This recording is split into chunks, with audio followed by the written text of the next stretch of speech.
Resounding. Yeah, I can tell that. No, it was. It was a him. He's a transgender. Identified as a girl.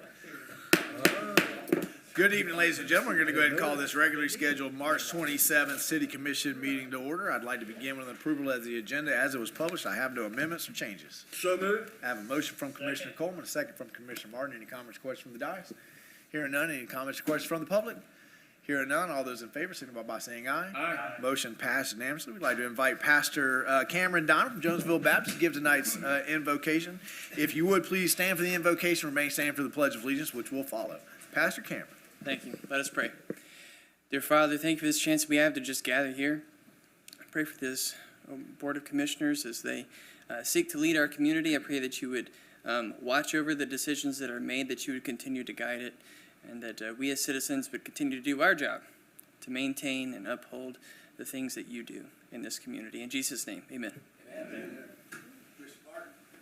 I pledge allegiance to the flag of the United States of America and to the republic for which it stands, one nation, under God, indivisible, with liberty and justice for all.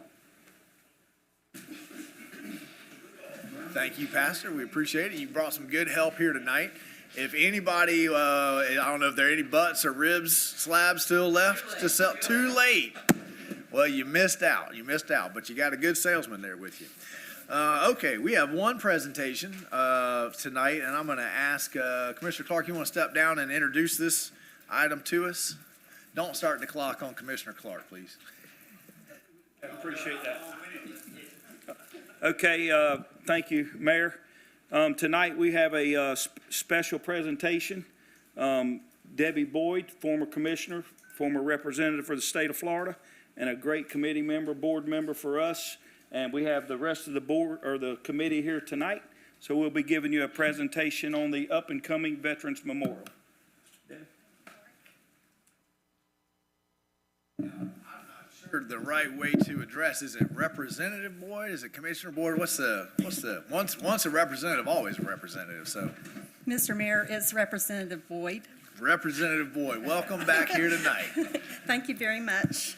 Don't start the clock on the representative either, just yet. Thank you very much for that as well. Good evening, Mayor and Commissioners, and thanks to the Mayor and the City Manager, back in October, I found myself with a wonderful opportunity to work with the City of Newberry on a few special projects. And as a former member of the Military and Veterans Affairs Committee while in the legislature, and having retired and veteran family members, I was grateful for the opportunity to work on this wonderful project. Since our first meeting in early December, when he shared his great vision for this project with me, I've thoroughly enjoyed working with Commissioner Clark. Mr. Mayor, would you allow me a point of privilege and the time to go ahead and introduce the committee members? Absolutely, Okay. Please do. So any project like this is only as good as the community, its citizens, and all of those that work to make it a reality. Our committee is diverse, knowledgeable, very talented, energetic, and generous with their time and areas of expertise. 5 of us are local, 3 of us joined from Gilchrist County, Parker Road area, and Williston. 4 of the 6 branches of the military are represented. Our committee members are mostly veterans, and I'll ask them to stand as I introduce them so that you'll be able to put names and faces together. We have 3 retired military. Commissioner Clark, you don't need to stand, retired Marine. Cheryl Tillman, and actually, let me do this while we're doing this. Their names are up there. Cheryl Tillman, retired Air Force. Lieutenant Colonel. Debbie Wright, retired Navy, first petty officer. We have 3 veterans.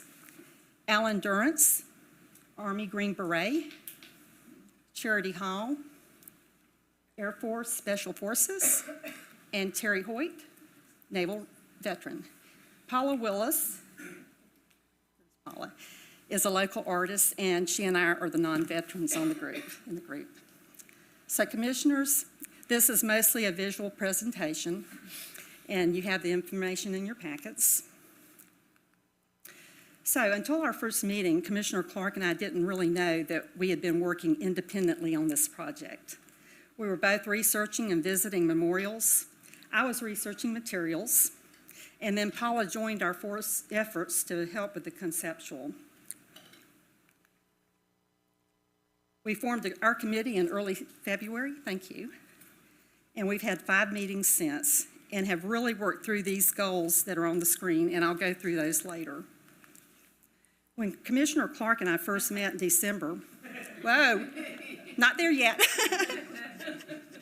Okay, so when Commissioner Clark and I first met in December, he had a vision. He had a vision, and he drew it for me on a piece of notebook paper. And knowing that neither one of us were artists and neither one of us could sketch, he asked Paula to join our team. So in mid-January, the 3 of us got together at the Little Red Schoolhouse, and we had a whiteboard presentation. And then Paula began working on the sketch. Several weeks later, at a committee meet and greet over dinner, Paula presented us with her first rendering. One half of the main part of the memorial, and gosh, what a vast improvement over that first sketch. Don't let them pick at you, Commissioner, now. I thought that draw was great. Yeah. And then a week later, at our first committee meeting, she showed us a black and white sketch of the whole main part of the memorial. Wonderful work. And then she went through a progression of ideas and sketches. And some of these you'll see as components in the final.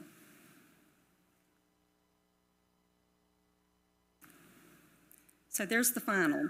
Because of Paula's talents as an artist, we now have this beautiful conceptual rendering that we're using in all of our marketing materials, and I'll discuss our design a little bit later. But first, I'd like to talk a little bit about the activity prior to the conceptual drawings. There were a lot of conversations with sister communities, a lot of computer research, visits.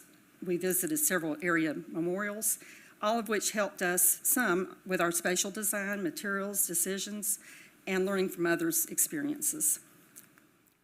First, there's Evergreen Cemetery. It's a municipal cemetery in Gainesville. They went through a 7 to 8 month process for artists and design, where they conducted a nationwide call to artists.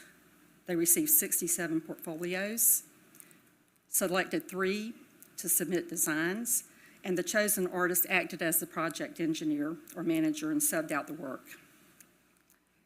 Just down the road to Williston, our sister city, they have a beautiful park right on Highway 27, and it focuses on the 6 branches of the military, and they have an ongoing engraved brick campaign.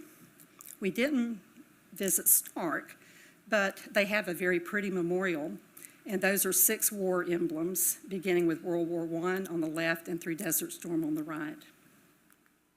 Kanappaha Veterans Memorial, the Walk Through Time, is a linear park, and each brick on the individual war monuments represents 1,000 military lives lost. It wasn't until Commissioner Clark and I met that first time that I realized that his vision was similar to the Gilchrist County Memorial, which I had already visited and had conversations with many there who were involved in the design and construction. Bobby Crosby, the county administrator, even found and sent me their plan from 2007. After we started working with Paula, the 3 of us took a field trip and visited their memorial, and we spoke with Bobby about things that worked for them and things that didn't. I included this video. It's a 30-second video to give you a feel of spatial perspective. Excuse me.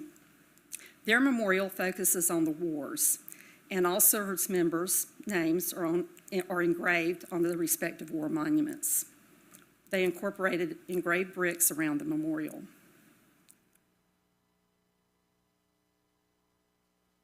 It's very, very peaceful there. You can see there's the courthouse in the background.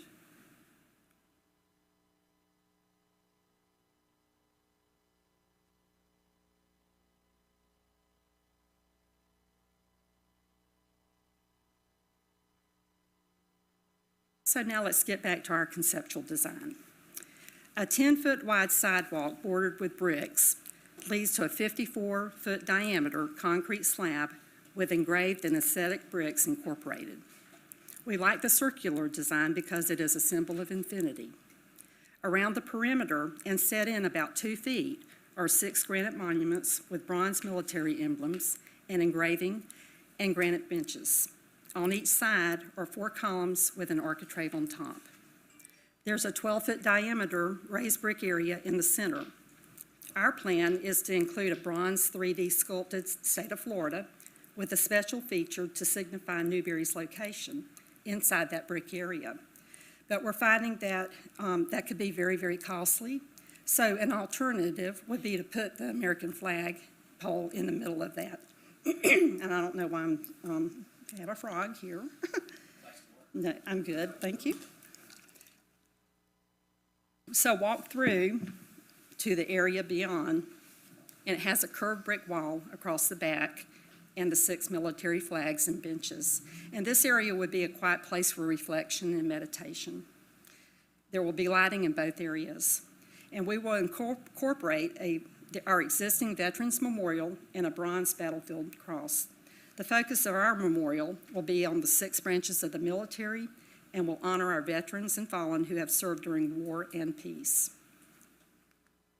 So I'm going to skip these 3 because I just discussed that. So this is a sketch of what our granite monument would look like. On the right is the Korean War Monument at Gilchrist County, and it's kind of a model. This sketch is for a 36-inch round bronze military emblem. Now, if you'll look at the emblem on the wall behind you, behind the dais, that's 36 inches, and we started thinking that's pretty big. So we've about decided that 24 or 30-inch emblems would be better. And this is what the bronze emblems look like. The 2 on the right are 3D sculpted relief, and the 4 on the left are flat relief. And we really like the one on the right the best. And this is a close-up of what that bronze emblem looks like. So here are the 6 branches of the military with dates established and mottos. And these mottos and dates would be on the granite monuments. And you have a copy of this in your packet as well. So Mayor Warmack was a commissioner for 10 years, and he was the mayor for 10 years. And this memorial that's in front of the municipal building, or the Mentally Norfleet building, was his project. And so we plan to move this to the new memorial and incorporate it there. A bronze fallen soldier battle cross will also be incorporated into the memorial. And for those that don't know what that is, it's known as a battlefield cross. It is a symbolic replacement of a cross or memorial marker appropriate to an individual service member's religion on the battlefield or at the base camp for a soldier who has been killed. We plan to engrave the wars and relative information on the insides of the architraves. And for those who don't know, the architraves are on top of those columns. The memorial could be a great field trip for students to learn about our history and branches of the military. The name of the memorial could also be placed on the outside of the traffic-facing architrave. The design includes granite benches, and this would be a good way to recognize our sponsors and their level of sponsorship. And we like the one without the back the best. Our committee considered 5 locations. 4 are city-owned, and 1 is a vacant lot which was offered to us just last week by Mr. Bob Phillips. It's the yellow circle just south of State Road 26, and it's 70 feet wide by 150 feet long. And it has great visibility, and we know it would be wonderful to see it from the eastbound piers. And we're very grateful to Mr. Phillips for his generous offer, but we're just not sure that the space would accommodate enough parking and people at very large events. And then there's the 4 city-owned properties. The green circle to the extreme right is the Berry Park and Farmers Market, and that's 200 feet wide and 150 feet long north to south. The blue circle to the extreme left is the Public Works compound, and the plan there would be to put it on the extreme east boundary of the Public Works yard, midway north to south. The fuchsia circle below Lois Fort Park and the 100-foot CSX easement, is a three-quarter acre, purple, okay, is a three-quarter acre city-owned parcel as well. And then there's the red circle, and that's at the southwest corner of Lois Fort Park. We know that 260th Street has been redesigned and will be reconstructed, and there will be more parking there. There's already water and restroom facilities at the park. It's accessible and would accommodate more participants at big memorial events. And for these reasons, our committee feel that this is the best location, and that's what we would recommend. So we will have a memorial brick campaign. And at $50 per brick, 500 bricks at a net of $25 each would give us a profit of $12,500. So we know that selling bricks is not going to fund this project. But what it will do is it will honor our veterans, and it will also create excitement within the community and an investment from the community, and we like that. And we already have commitments for 25 bricks. We'll also ask businesses and large donors for support, and they will be recognized at different levels of sponsorship. We've already talked to business partners, and Green Construction has expressed interest, and Blackwell Electric has expressed interest. And of course, our committee will plan and host galas and cookouts and a bunch of those. And then Commissioner Clark, the mayor, and Mr. New have mentioned wild spaces and public places.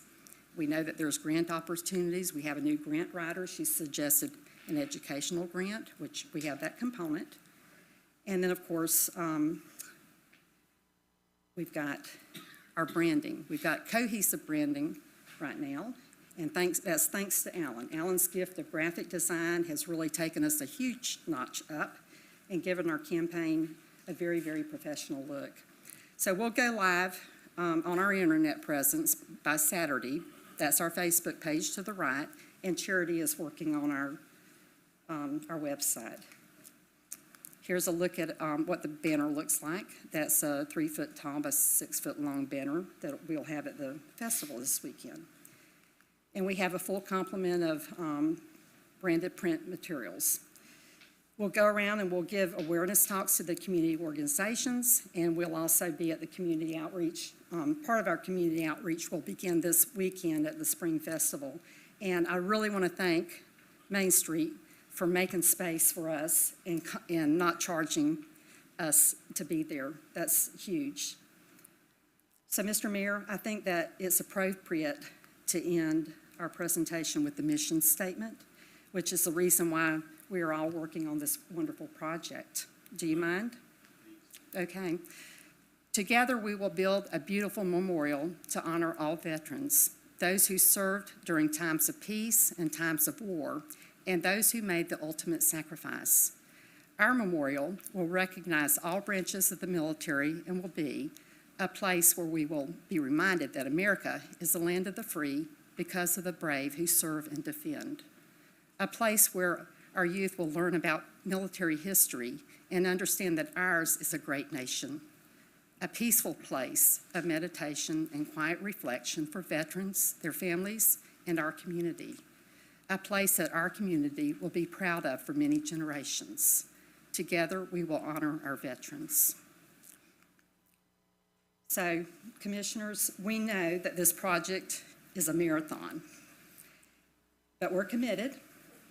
We're committed to going through to the end, and our anticipated dedication date is Veterans Day of 2024, and that's relatively a short 1 year, 7 month away.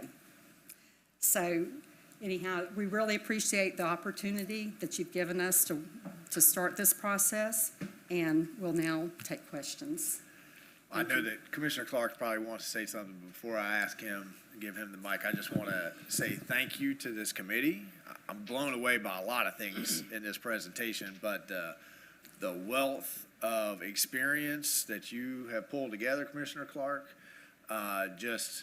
guys, wow. Thank you for your service to the country. Thank you for your service for the community right now.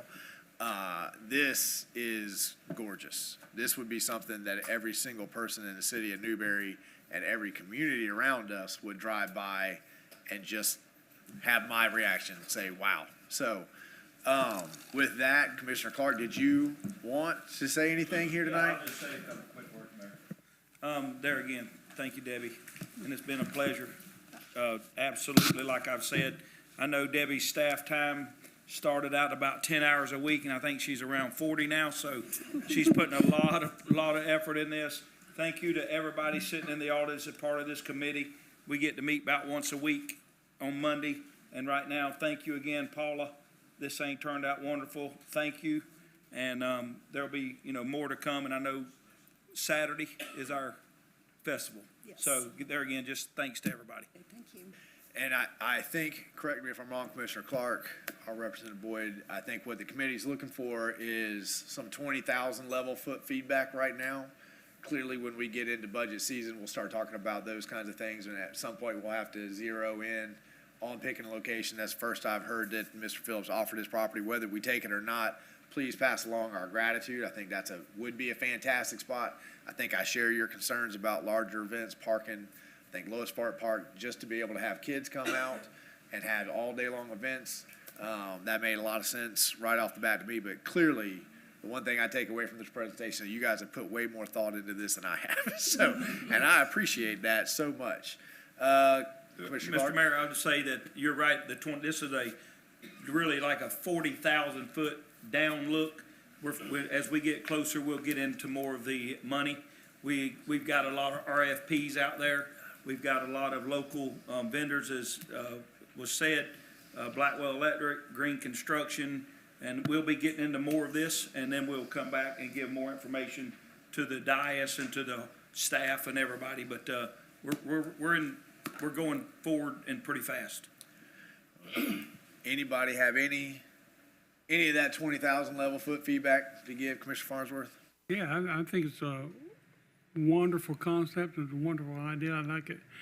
The design looks fantastic to me. I like to see more detail in of what's going to be included on the inside there, and are names of past veterans going to be on there, or people that have given their life for our country, or anything? Thank you. Thank you, Commissioner Farnsworth, for that very good question. The bricks that we are selling to veterans' families will have their names and their information on it. Those will be incorporated into the memorial. And I have been in touch with Kim Davis, who's the Veteran Services Director for Alachua County, and she does have information about the fallen for the wars, but I'm not sure how easy it would be to pull out the Newberry ones from all of the different wars. That's something we still need to, do a little bit more work and visit that. And one other thing, I just want to clarify one thing, because I want to give credit where credit is due. The current memorial out there was put out there by the VFW. It was bought and paid for by them, and they came, Hooper Gravely came to the commission and asked for permission to put it there. So that's who did that. It was VFW. Thank you. I appreciate that clarification. I don't know who the mayor was at the time. Freddie Warmack. Freddie Warmack, okay. That's what we got. Well, and on that point, I think it's fantastic. That is part of our history too. Well, let's incorporate it. And I just want to say it's going to tie into a topic later on in the night, but I love how much you guys have kept as part of the historical record all the renderings from Commissioner Clark's sketch, which I found quite compelling, all the way to this work of art right here in front of us. I guess my question is, how can we and the folks in the audience help, and when would be the best time to start helping get this information out? Because I think as soon as we push this on social media, somebody's cell phone's blowing up. Mm-hmm. So do you want to wait till the weekend? You said the website goes live Saturday, and that's a link on our website to point people to? Yes. And it's all the promotional material? Actually, we do have our own domain name, NewberryVeteranMemorial.com. Okay. And But we can link to that on ours to send people to it. Yes, Perfect. and we will have a QR code. We do have a QR code. We'll be able to set up a donate online, and people can volunteer. We would love to have more volunteer Absolutely. participation. And then, you know, as a next step, I would think that maybe some landscape architect Yes. input would be good, and those columns and architraves would probably need some structural engineering. Well, I agree it's a marathon, but it's a marathon at a fast pace. So this will be a topic of conversation when we get into the budget cycle. It'll be a topic of conversation when we get into the location of it. If there aren't any more questions or comments, I think with the committee, just making sure that this is what everybody wants. What I would like to do we have all the committee members here, Mark? We do. Okay, could we maybe get a picture for the historical record of all the committee members behind this picture here? And that way we have that forever and always. We'll be getting donations, Ms. Flanders, I think, said 25,000 already tonight, so I appreciate that.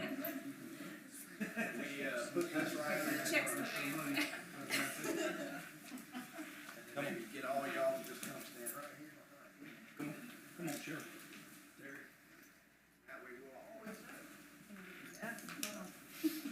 All the tall guys to the rear. Get off your tiptoes, Mark. What are you doing? Mark's trying to get up tall. Yeah. We'll take one out and then come in. Just show me the button. Push a button. Oh, now you got it. Halfway. More, get your feet clear up. Didn't do too bad. Thank you. Make sure that came out all right. Thank you. Thank you guys. All Thank very you.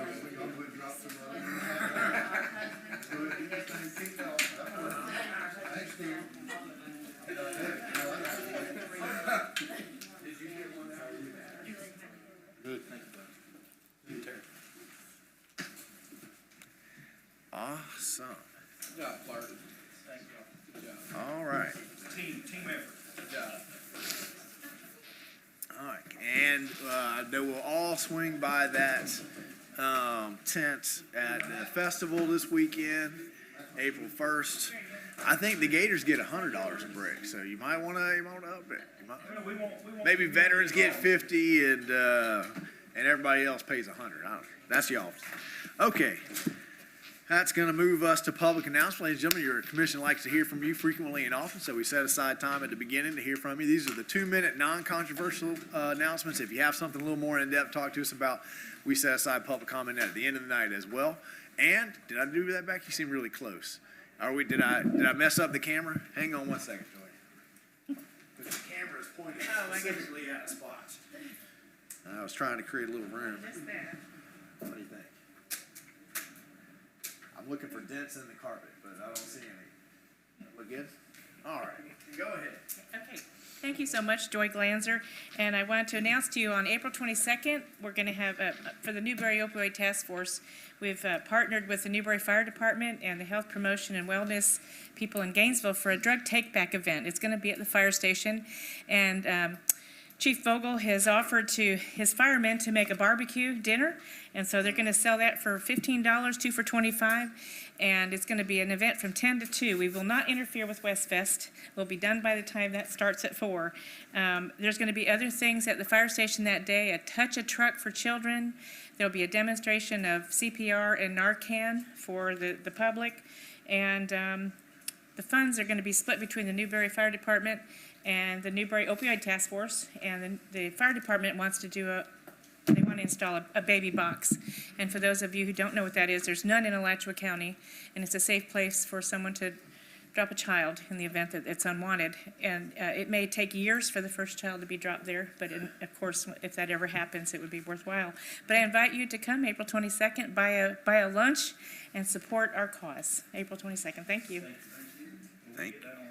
You will get it on your calendar along with Westfest, and we should have a flyer very soon, and then we will be advertising all over, but it's going to be a good day. If you, I've heard about Narcan, but I've actually never seen or been taught how to apply it. We won't be certifying people in CPR or Narcan, but we will be demonstrating how it is.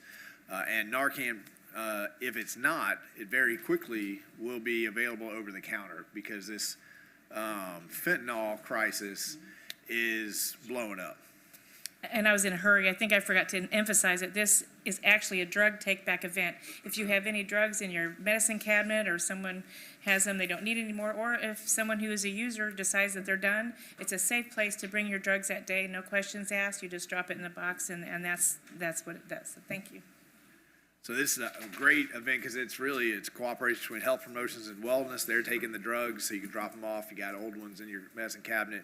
Newberry Opioid Task Force and our fire department is joining the cause, and we are so appreciative of Chief Ogle and his team for jumping right on board. So, any other public comments, public announcements? Anybody got garage sale? The Beast Feast is over. Can't buy any more butts or any more ribs. You sold out. And we All right. bought most of them in Newberry. We had to go over to the Hitchcocks and Willis. All right. We got like 300 butts. Sold out. Yep. I can't wait. Mine's getting delivered, right, young man? I'm just saying we had a deal. Come on down, sir. Good evening, Mr. Mayor and esteemed members of the commission. My name is Erico Lopez, and I'm accompanied by my colleague, Andrew Knatzer. We're here from the company called Florida Renewable Partners. We're an affiliate of Florida Power and Light and NextEra Energy, which is the largest renewable energy company in North America. We're here because earlier this month we purchased a property within the city limits of the city of Newberry, the former Smith family property, around 700 acres or so. And we're looking at it right now in early stages for a potential solar facility. We've received some very earnest comments, questions, and frankly, honestly, concerns from abutters. And I've had the pleasure of having at least 3 or 4 conversations with these abutters, and been able to have at least a good dialogue with these neighbors. And really, wanted to do a very informal introduction.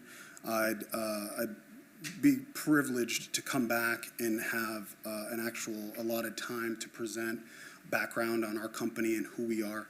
But really what I wanted to state tonight is that we understand that there are concerns by the neighbors. And frankly, I always try to put myself in people's shoes and try to answer these questions as honestly and factually because there is science behind these things. But oftentimes I say, judge me by the actions that I've done in the past. And in Gilchrist County, we have 2 projects that we've gotten approved. One is actually under construction. And so I've actually offered abutters to, once that site is fully operational, to come do a site tour with me and actually check it out and see what these solar sites sound like so that people can at least understand what these sites are all about. So I'm over time. We don't usually have back and forth during comment, Yes, sir. but Yes, sir. I really do appreciate you coming and introducing yourself. Yes, sir. I find it strange. No one's talked to me about solar farms at all. Right. No, I'm just kidding. But you use the word potential solar farm Yes, sir. there, and I have, out of respect, because that's the only word you guys have ever used, I've used the same word. Right. And I've been called very, very friendly names for using that word. Right. Is it a potential? Because you guys do have the property now. So Right. it's a project or is it a potential project? And I'm not trying to put you on but that's what I have said. Hey, it's a potential project. They've been looking at it. But from my knowledge, you guys have been looking at that spot. And I think you had a competitor for the same land for about 3-4 years at this Right. point, right? Yeah, So can you help us a little bit on that? No, that's a and fair then I'll question. let you go. Yeah, no, that's a fair question, Mr. Mayor. Frankly, we say potential because, one, we don't want to assume that we've received any permits. And 2, we're still in very early stages of understanding what's in the land. So we do a lot of thorough analysis in terms of geotech, species surveys, surveys, just in terms of LiDAR. So there's a lot of work that goes into understanding whether or not this site is truly able to host a solar project. And so that's why we say potential. We don't want to assume that we're getting permits. We don't want to assume that there isn't something from a cultural perspective that could come up, because you really don't understand and get that information until you actually put shovels in the ground and understand that. So, But you guys have closed on the land? yes, sir. Okay. Yes, sir. All right, I appreciate it, and we will be hearing about solar farms. We're gonna relook at our ordinance just to make sure that those concerns are being covered. Is that the next meeting? What's the, the date? 10th. So please come back to that one. We'd love to hear your thoughts on that as well. We love to diversify our energy. We think that solar farms make more sense economically than rooftop solar. So this is something that we want to be a part of. Gotcha. All right, thank you, sir. Appreciate Thank you. it. Thank you. Other public comment? Okay, seeing none, we will move on to the consent agenda. Do I have a motion to approve the consent agenda as it was published? I have a motion from Commissioner Clark, second from Commissioner Farnsworth. All those in favor signify by saying aye. Aye. Motion passes unanimously.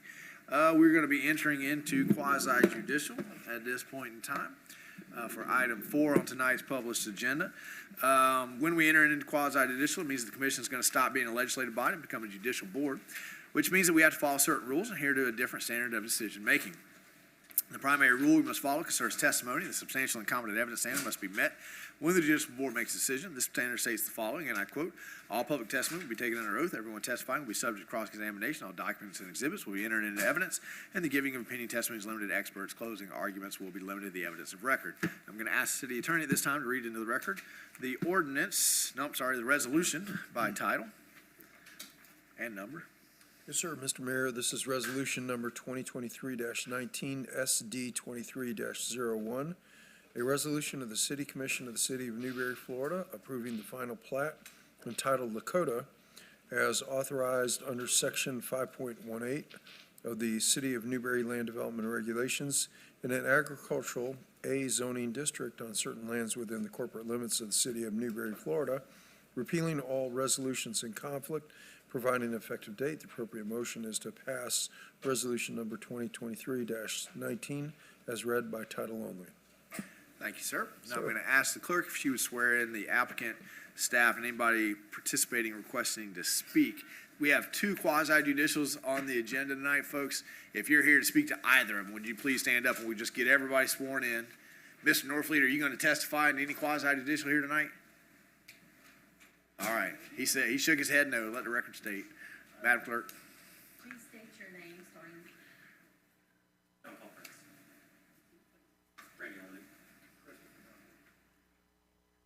Do you hereby swear or affirm the testimony you are about to give is the truth, the whole truth, and nothing but the truth?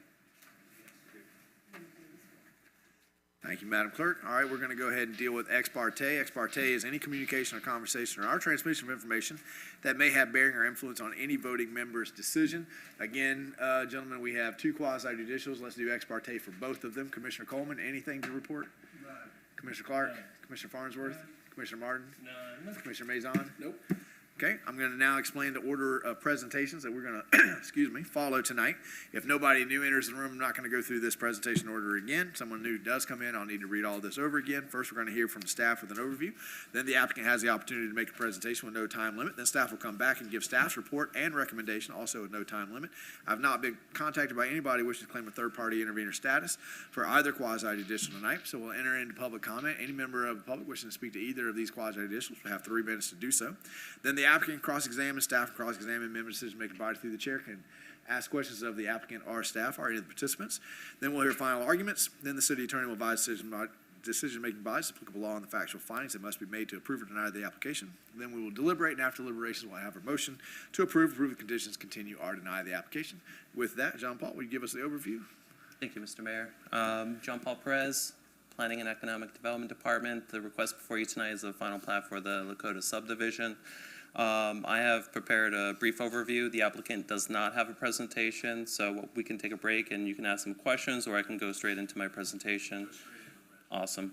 On the screen before you is just showing the general location of the property within the city limits. Here's an aerial image of the property. And again, this is the fourth time this has been back before either the Board of Adjustment or the City Commission. This was a small-scale rural subdivision that was approved by special exception. They came back for a preliminary plat, their construction plans, and now finally for the final plat. So this has been reviewed pretty thoroughly, both by staff as well as the board. 45 acres, they're doing 1 unit per every 3 acres, a total of 15 lots. They are bonding their improvements in lieu of completing them prior to the final plat, so we do have surety in hand that's been approved by the city attorney. They'll be doing well and septic systems within the property. It will be private roads, so they'll be owning and maintaining those roads through their HOA. Clay Electric is the service provider. And after this, we'll move towards recording the final plat, then they can start pulling building permits once that plat's recorded. Here's an image of the final plat showing just the internal road circulation as well as the two greater than 25-foot buffers. There is a 25-foot buffer around the property on the west side. There's an additional 40 that was offered by the applicant, so it's a voluntary condition that they've added to be a good neighbor, as well as the 50-foot buffer along the south property line. Staff finds the request consistent with the comprehensive plan and land development regulations, and we do recommend approval of the resolution for the final plat. That completes my presentation. I'm available for any questions, so is the applicant. Thank you so much. That's going to move us to public comments. Any members of the public wishing to speak to this item, go ahead and make your way down here. You have 3 minutes to do so. Okay, seeing none, that's going to take us to cross-examinations. Did you hear anything that you want to cross-examine? No? All right, did a good job, John Paul. Well done. All right, members of the making body, do you have any questions? This is the final reading on this. We're going to miss seeing you guys when y'all come up here. No, I think from my standpoint, everything's been pretty much professionally laid out, and it looks like everything's been met. I appreciate them giving that extra space, that extra footage on the west side. I think there was some complaints about that in the beginning, and looks like it got resolved, so thank you very much. Job well done. Thank you, sir. Would you like to make a final argument? Would you like to make a final argument? Okay, Mr. Attorney, would you advise decision-making body as applicable on factual findings must be made? Substantial and competent evidence for both items, Mr. Thank Mayor. you, sir. Sir. Okay, we'll enter into deliberations. If there are no deliberations, I'll entertain a motion. Motion. I have a motion for approval from Commissioner Maison. Second. I have a second from Commissioner Martin. Any comments, questions, motion on the floor from the dais? Any comments, questions, motion on the floor from the public? Before I call for the motion, I just want to say what a pleasant surprise. If you remember the timeline here on these small-scale rural, we hadn't really done them. We were a little nervous, and they've turned out to just be a beautiful addition to our zoning package. It's really nice, and I couldn't be more pleased with the work that you guys are doing and what you're building back there. And with that, all those in favor, signify by saying aye. Aye. Motion passes unanimously. We're going to miss y'all. Don't forget to write. All right, that's going to take us out of quasi-judicial, back into legislative.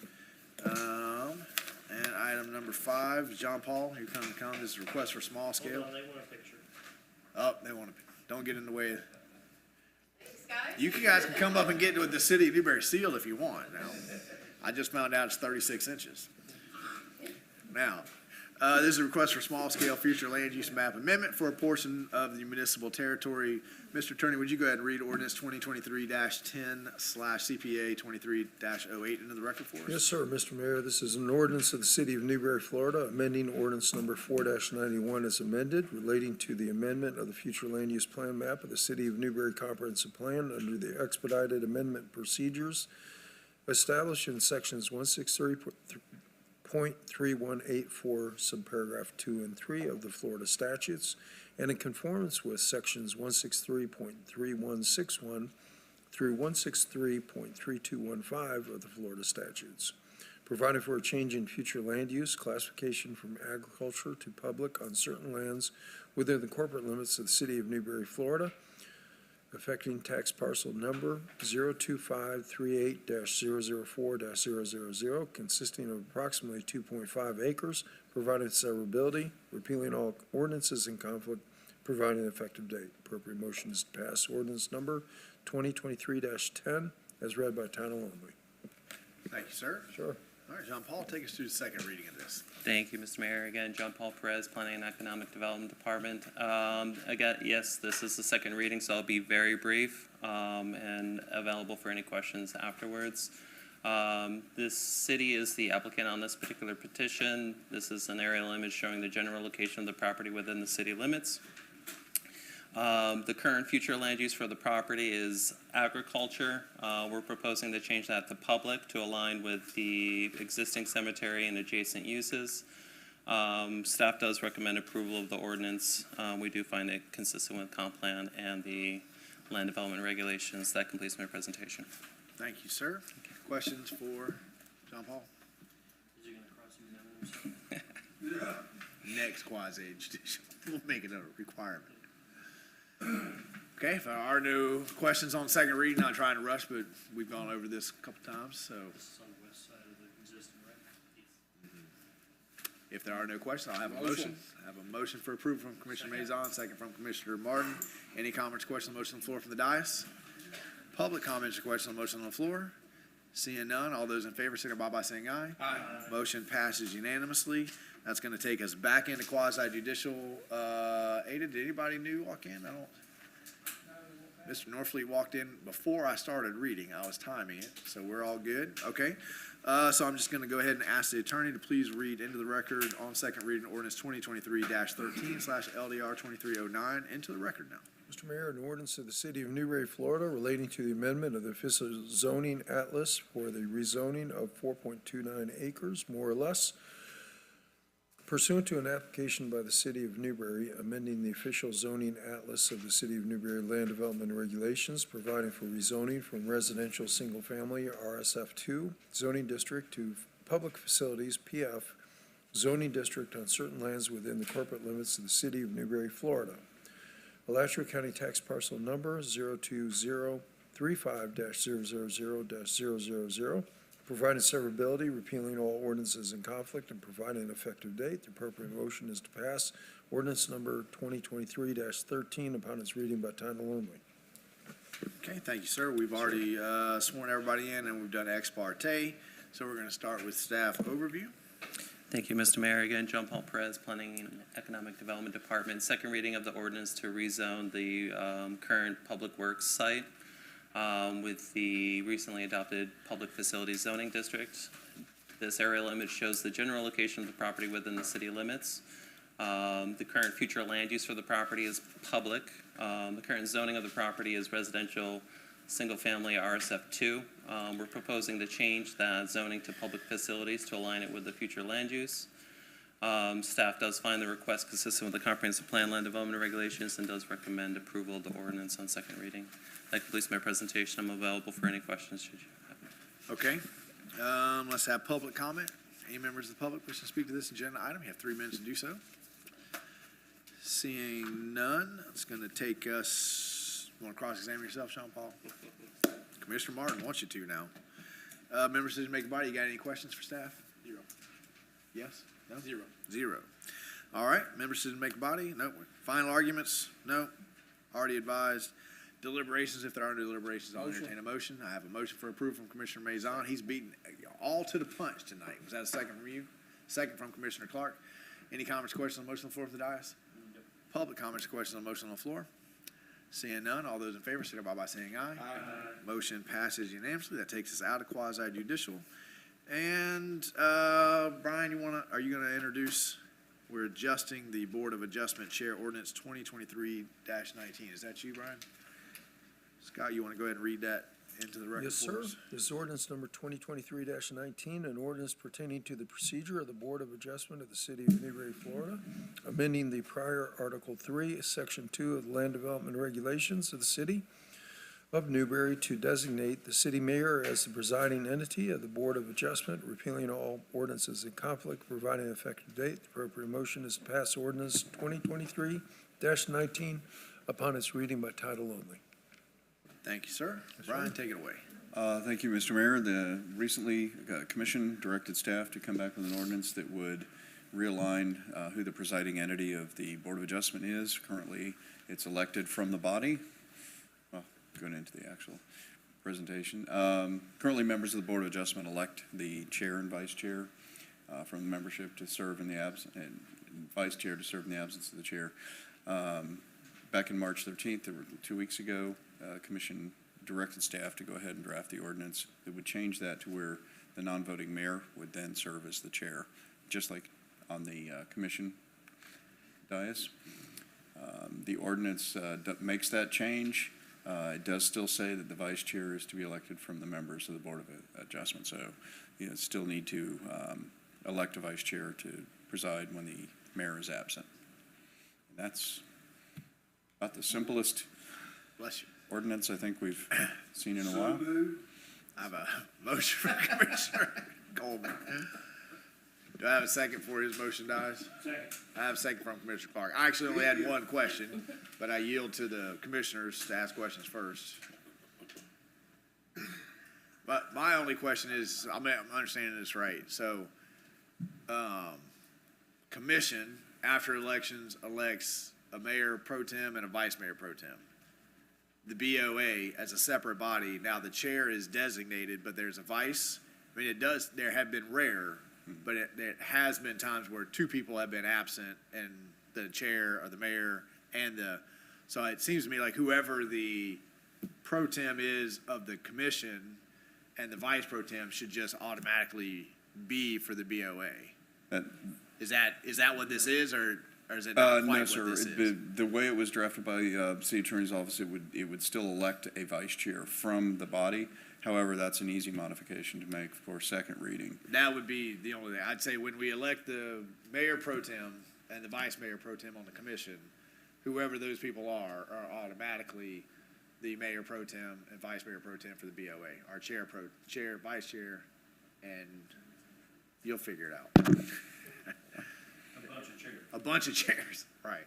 That would be my only suggestion. Just have that one extra person just in case. Did we do this so Lonnie wouldn't be the BOA chair this time? Because it was coming.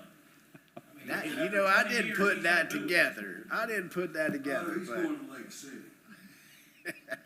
he's looking forward to that fried chicken dinner, too. Any other comments or questions? Commissioner Martin, you look like you're formulating one.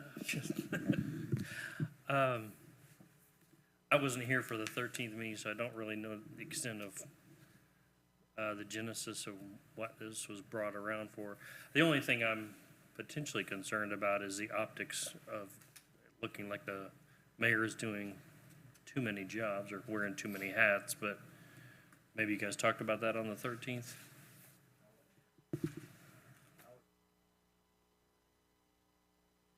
And the mayor's never gonna miss.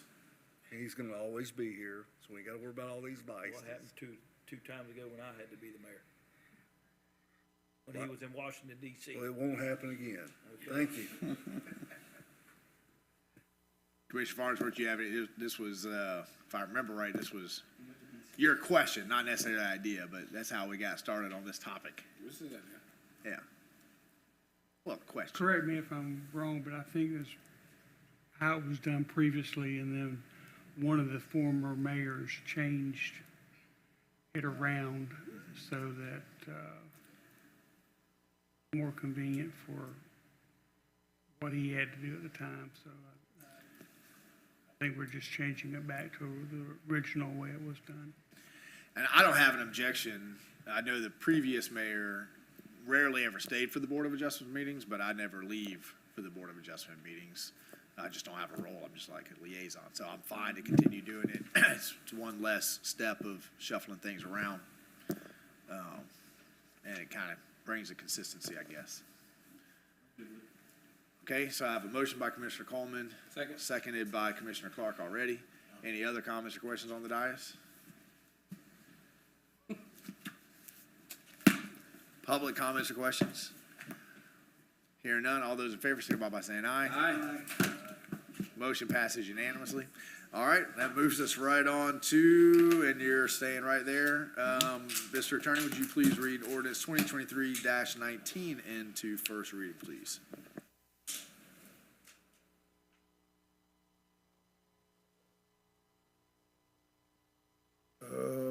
Is this 19 or is this the 20? 20. 20, okay. Oh, wait, I'm sorry. I'm got multiple highlighted. So we're at 2023-20. Good deal. There we go. Okay. An ordinance pertaining to the procedure of the Planning and Zoning and Historic Architectural Review Boards of the City of Newberry, amending the prior Article 3, Sections 3.1 and 3.3 of the Land Development Regulations of the City of Newberry to amend the terms of office of Planning and Zoning and Historic Architectural Review Boards, and designate the city mayor as the presiding entity of the Planning and Zoning and Historical Architectural Review Boards, repealing all ordinances in conflict, providing an effective date. Appropriate motion is to pass ordinance 2023-20 upon its reading by title only. Okay, Brian, take it away. Thank you, Mr. Mayor. This is an issue that's been talked about for quite a while, and we finally came back with the ordinance to make it happen. As you probably remember, currently Planning and Zoning Board and the Historic Architectural Review Boards are appointed on 3-year terms and are not aligned with the city election cycle at all. They're on their own appointment cycle. All Planning and Zoning Board members are by default automatically members of the Historic Architectural Review Board, plus we have an additional 2 floating HARB members to try to fill in some areas of expertise that might not be represented on the HARB. Each board elects their own chair and vice chair to administer the meetings, and staff acts as secretary for each. So the draft ordinance would change that to where each Planning and Zoning Board member, HARB member, their seat would be aligned to an elected position, elected seat. So I don't have a chart that shows how that works out, but basically they would go on a 2-year cycle, and so half of it would rotate it would basically be the same rotation as the commission chairs. Appointments will still be made by the commission as a whole. There was some talk about each commissioner assigning their own, but that is not what we're doing here. The commission decided they didn't want to do it that way, so you would still all be voting on the appointments for each of the open chairs.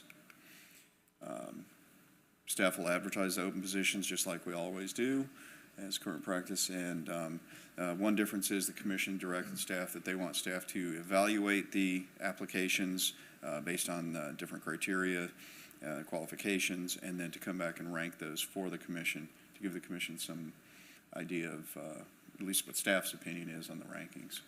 And then the commission will take a simple vote on each open chair, one right after the other until all the seats are filled.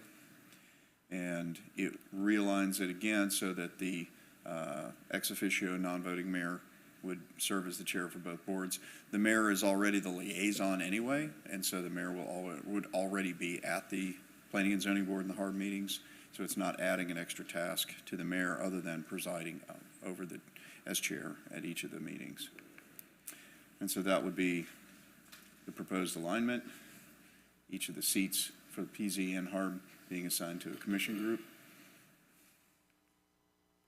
And staff's recommendation is to approve ordinance 2023-20 on first reading. You know, Brian, I was just about to compliment you on your font size for these slides, and then you put the ordinance up there. You know, some of our other department heads, they like this 9-point font, but until we got to that slide, it was great. Okay, so we have kind of talked about this a lot. We gave staff updated direction. That sounds pretty much the only thing that I've heard there's still some confusion about. We had on an agenda the very first time we were going to discuss appointments. It was a discussion. The discussion came right back around to voting on each seat. So that's been the topic of conversation since then, but it's kind of hard to get that through. People heard that appointment and they haven't heard, even though we only talked about that one time. Since then, it's been, we'll have applications. Anybody can fill out an application.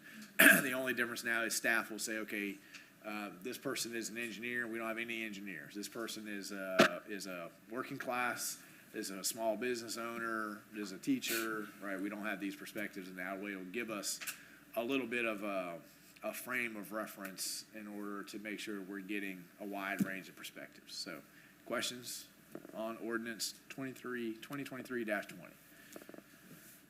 Yeah, I had one question. I think me and you spoke upon.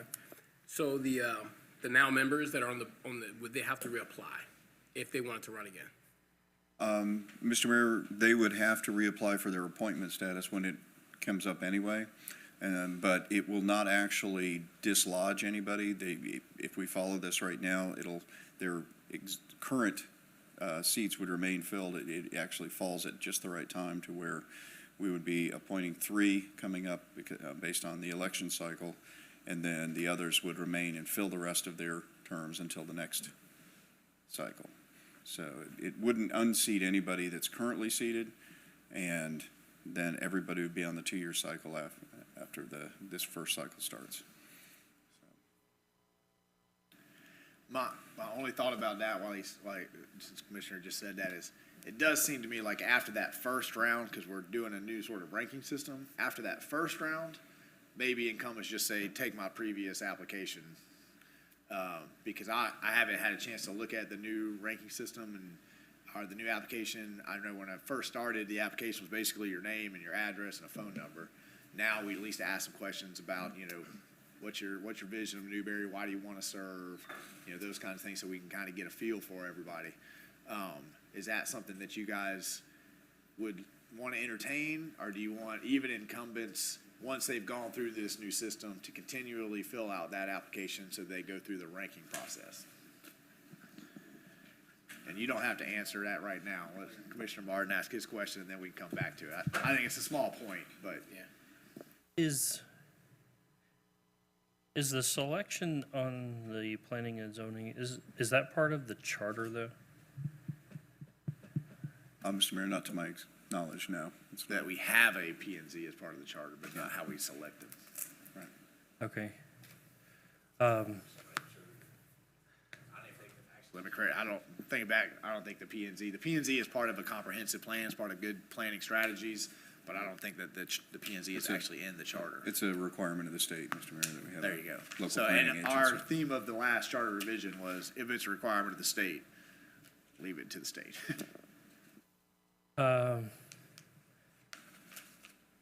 guess maybe same thing a little bit more here. I understand that the current mayor goes to these meetings a lot, but I don't necessarily want to encumber future commissions about that. I feel like we get a lot of really good candidates the way it works now. I'm a little concerned about the optics. We don't need 2 commissions. And to me, if we're assigned a planning and zoning person, it just seems to be a little bit more vertically integrated. That's not what we're doing. I don't think that's. Right. You said that, No, okay. we're not appointing. And that was my comment, that it's hard to, once we use that word appointment, it's hard to get people we're not appointing. So the way we do it now is pretty much exactly the way it's going to be done in the future. The 2 big differences here is that the P&Z right now gets 3-year terms. Right. We're going to 2-year terms. And then right now, the mayor is assigned as liaison, so the Right. mayor has to go anyway, right? And so now we're making the mayor the chair.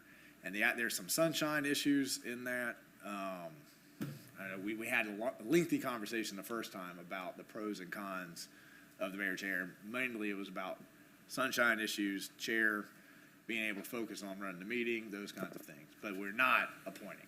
I want to make that clear. Applications go out. You guys will vote on them, which is pretty much exactly how it happens now. No.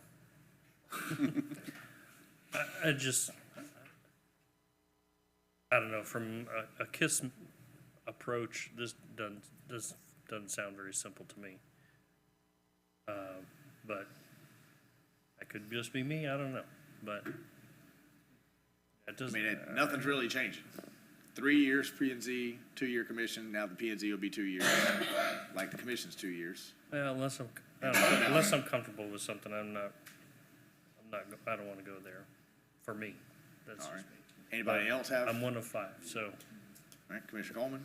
I mean, the way I'm interpreting this, it's 2 years, all it does is line up with our term, but we're not having to pick them like I did not want that. Right. I think everybody was unanimous on that.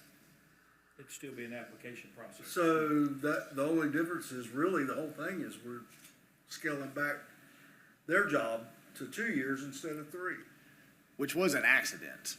Yeah. When we had the charter review and we asked the people if they wanted to extend the commissioner terms from 2 years to 3 years, we put it in there for the P and Z, I guess anticipating that people were gonna say yes, and then people said no, so commission stayed at 2, but the P and Z went to 3, and that put an offset. Right. So now, so the commission seats and the P and Z seats have always been aligned. There's always been Commission Group 1 and then a P and Z seat.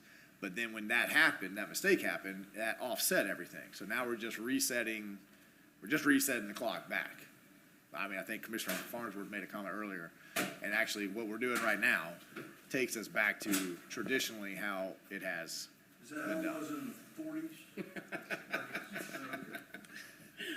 Other comments, questions? Yeah, Commissioner going Mason? back with the application deal, I feel that if the current P and Z members fill the application out, I don't think they should have to, this is just my opinion, refill another application out unless they add another notch of profession to their resume. Then that can come in front of the, you know what I mean? I see where you're at.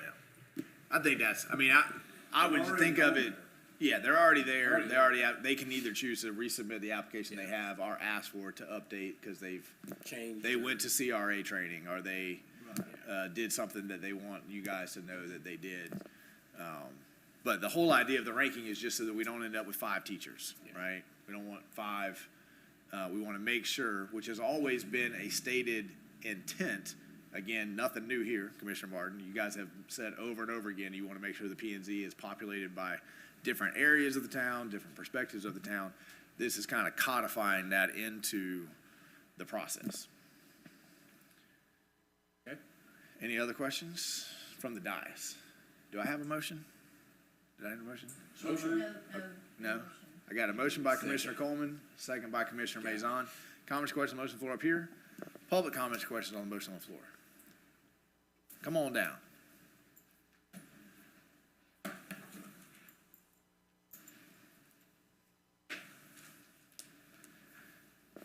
You're going to have to introduce yourself, young lady. Nobody knows who you are.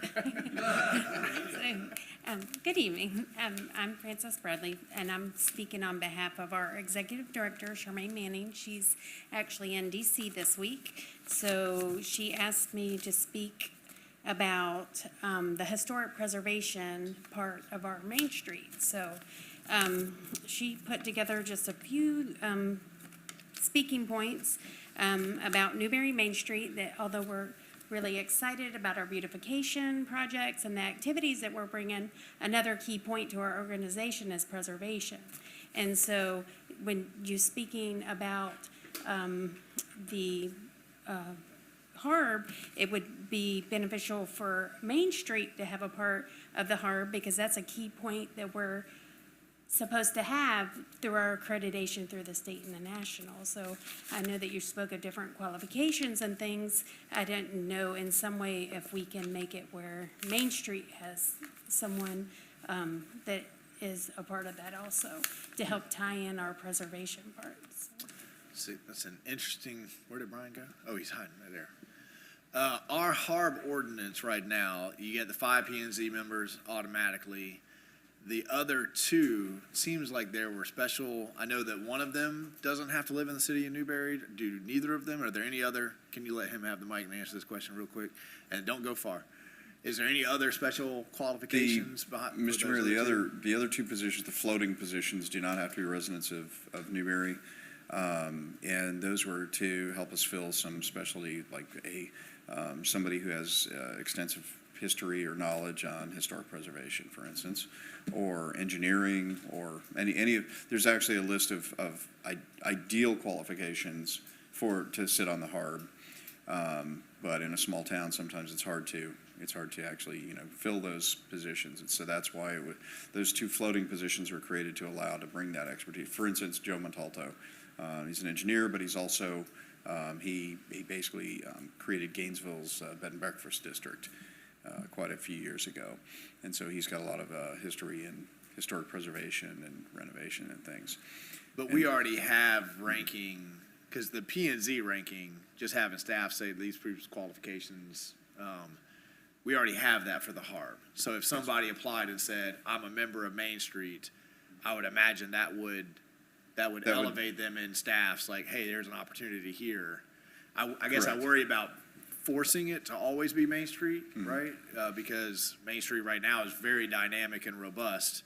But the other 2 seats on the HARB aren't mandatory, as long as we have 5. Correct. The 5 are going to be the Planning and Zoning Board members, and so by having staff evaluate the criteria and rank them, there are no direct criteria right now for the Planning and Zoning Board, but there is for the HARB. So sort of de facto there is for the Planning and Zoning Board, because we're looking for HARB members that also have that. Right. And so, one is a realtor, one lives in the historic district, one is an engineer or an architect, those kind of qualifications. And so that's what's going to be presented to the commission is qualifying criteria and ranked based on those types of considerations. And so, of course, if you have a Newberry Main Street member, as you said, that would maybe move them above somebody else who doesn't have something like that in their application or resume, because they do have a mission of historic preservation as well as redevelopment. Okay. All right. And Ms. Francis, you had 60 seconds left. Did you want That was to? it. That was it? You're good? I'm good. Okay. Does the commission want to bring back on second reading a mandate that one of those other 2 HARB positions needs to be filled? Or do you just want to direct staff? Because part of the ranking system is the fluidity to staff. We want to be able to, make those kinds of decisions. We want to be rigidly held to thou shalt fill this seat with X, Y, and Z. Commissioner Clark? Well, let me get back to something. Ms. Francis said they needed it to maintain accreditation. Can you come back up and answer that question? So- I heard that it would help. Is that a help or a need? Is it a requirement for your state? Come on back up to the microphone if you would, Ms. Francis. We got folks watching at home. 1, maybe 2.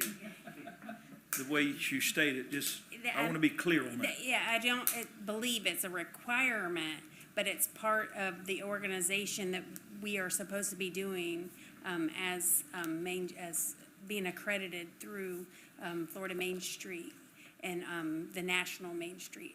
I don't want to speak on it too much because I don't know all the answers. So can we find that out before we make this We can find that out. decision? Let's find out if it's a requirement, because that means a lot. Okay. Brian, I can't see if Brian's shaking his head. We can find Means that out that- before second reading. Okay. Yeah. To me, I think it's a really smart idea. That's absolutely, but I'm just saying, if it's a Yeah. requirement, that we need to help them as much as they're helping us. Right. To keep them afloat in their accreditation and their state and whatever else they got to do. So But let's just in just get terms some of definite communicating- answers and then we'll come back to this. If you take the house over here at the First Baptist as an example, the First Baptist worked for 7 years to try to take that house down, try to find somebody to renovate it. The city actively worked with the church for 3 years, and still, when it came in front of the HARB, everyone said, how are we supposed to know? Right? And I mean, I don't know how many public comments I made about it. I know that Mike was out there looking for it. I know the church was out there. So having Main Street on those meetings so that they hear these things happen and then they can be, communicating at the hair salon and the nail salon and the festivals and all those kinds of things, and say, hey, if we really want to save that house, it's time to reach into the pocketbook and let's try to help out. So I think accreditation makes sense to me, but also just in terms of liaisons, right? More people working to build a community hearing the similar thing. So if we can get the answer before second reading, then we can bring it back with that in second reading if it's a requirement or if it's really necessary. Even if it's not, I'm not opposed to No, I'm putting not it in. opposed to it, but I want to make But- sure that we need to help. Right. Okay, I had a motion here. Motion from Commissioner Coleman, seconded by Commissioner Mazon. All right. Any questions, final questions on the motion on the floor? And, Mr. Attorney, we read that into the record, right? We did. I like it when I do everything I'm supposed to do. It happens so rarely. And we had public comment already? Any other public comment? Hearing none, all those in favor signify by saying aye. Aye. Roll call. Roll call, Commissioner Coleman. Aye. I forgot what we're even talking about here now.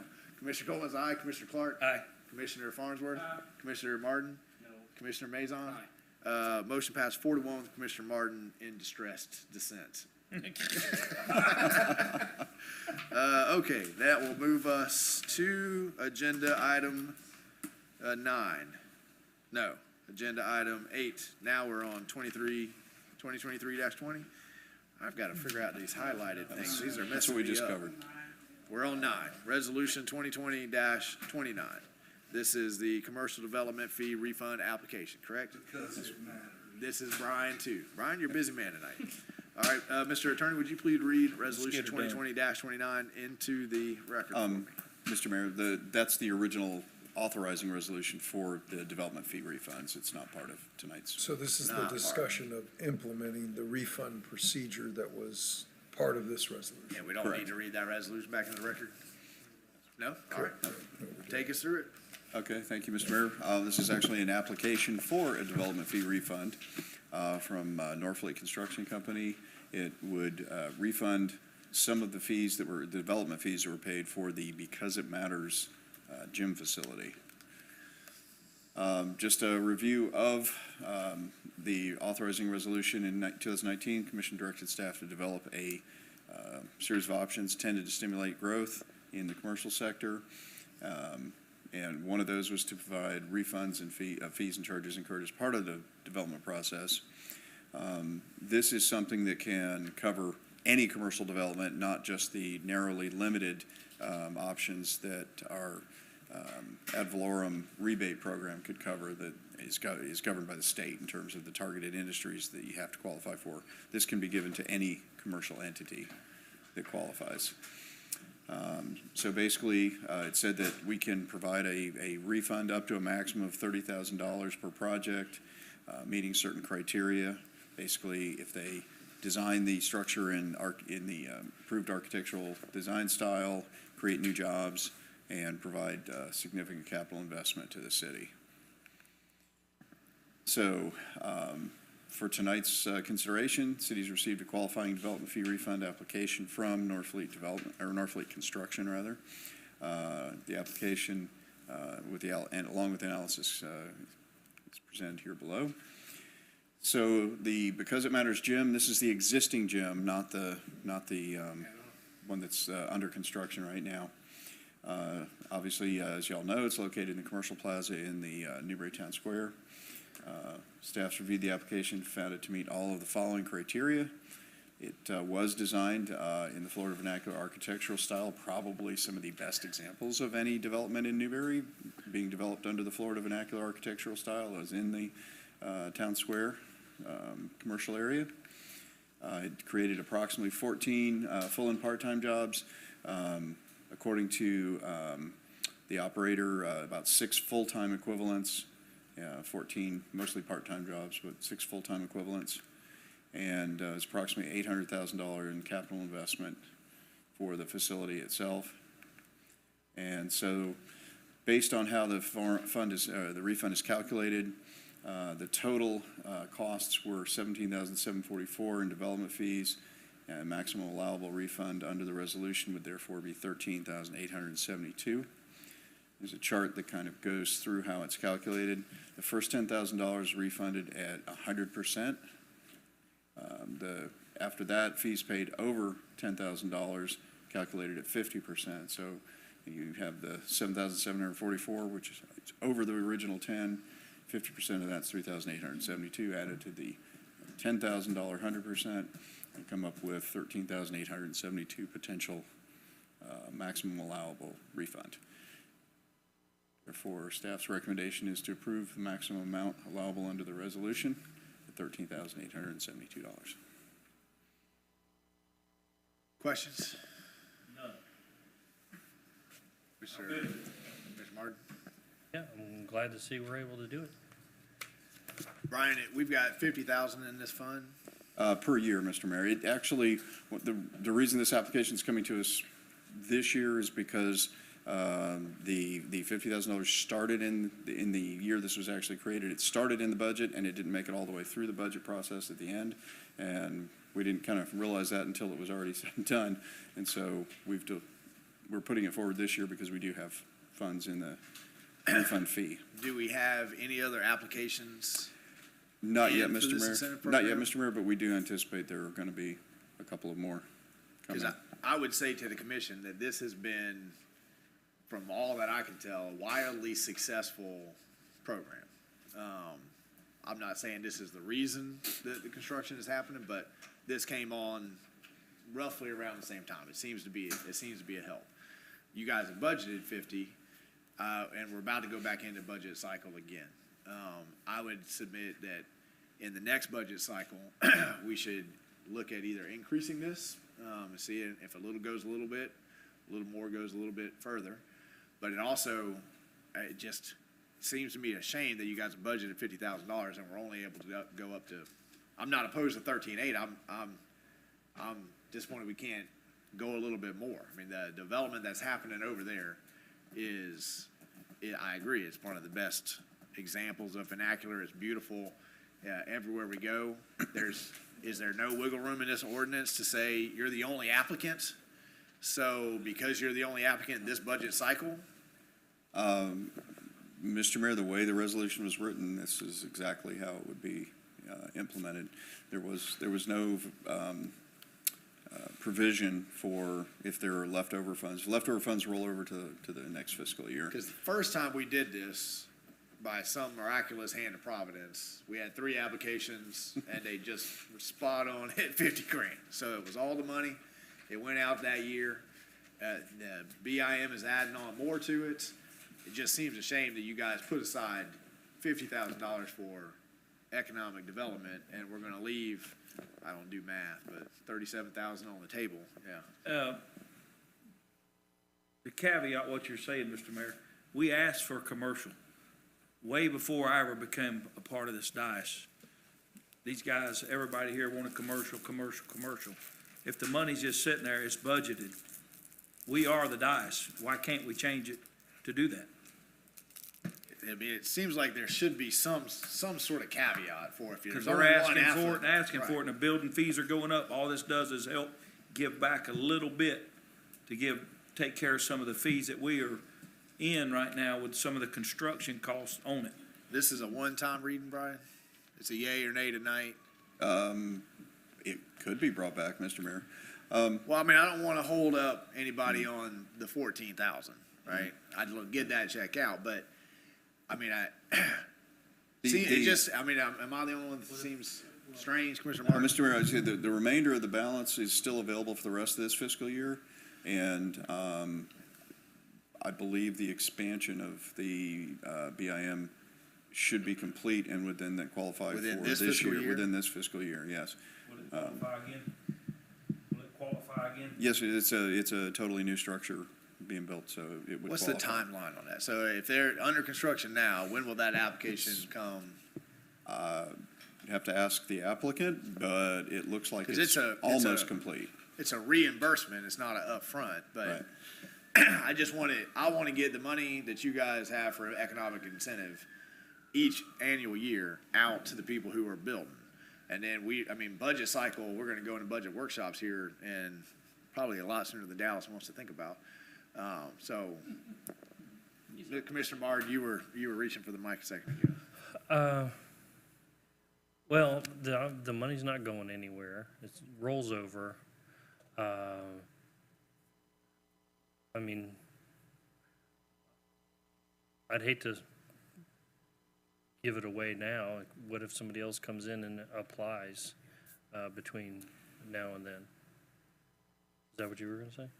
Well, and hang on one second, because let me get an answer to that, because that was my question about the timeline for these applications. Because the first one we did, we approved it, and then it went into the next budget cycle before we actually, so if there's no application in right now, what's the feasible chance that somebody's going to apply before we're into the next budget? Yeah, Mr. Mayor, because it is a refund of fees already paid, that means that you have to have completed construction, gotten your certificate of occupancy, and paid all of your development fees. And then you can apply to get a refund. Right now, the only structure that I'm aware of that would fall into that category that would be completed in time to put in another application would be the expansion of the BIM building. Everything else, all the other commercial projects we've got going are going to have a much further time. You're going to have a timeline that exceeds the next fiscal year. And so, So we can do this money now, and then pretty much the same application gets submitted for the expansion. A lot of that information is gonna be similar. And that could happen before this budget cycle's over. yes, sir. Okay, Commissioner Maison? Yeah, so the only question I had was how many applications on an average, would we get a year? And just because it's there doesn't mean we have to spend it. It can roll over. Mr. Mayor, I mean, we've had as many as, I think, 4, and we've had as few as 0 in the interim year. These commercial kind of goes in cycles, and so right now, we've got a number of commercial projects that are going to qualify next year, in the next fiscal year. But right now, the only one that I think probably would qualify would be the expansion of the gym building. Why don't we just change the formula of the calculations? That way it gives a little more. Well, I'd like to think about that. I don't want to do it. All the way or something, maybe there's Yeah. a happy medium. I don't want to do it, try to negotiate up here, but I do think that we need to plan for this event. If you only got one application, but let's encourage the application for the next span. And then I would encourage this commission, when we get in a budget cycle, I think this program has paid us back dividends already.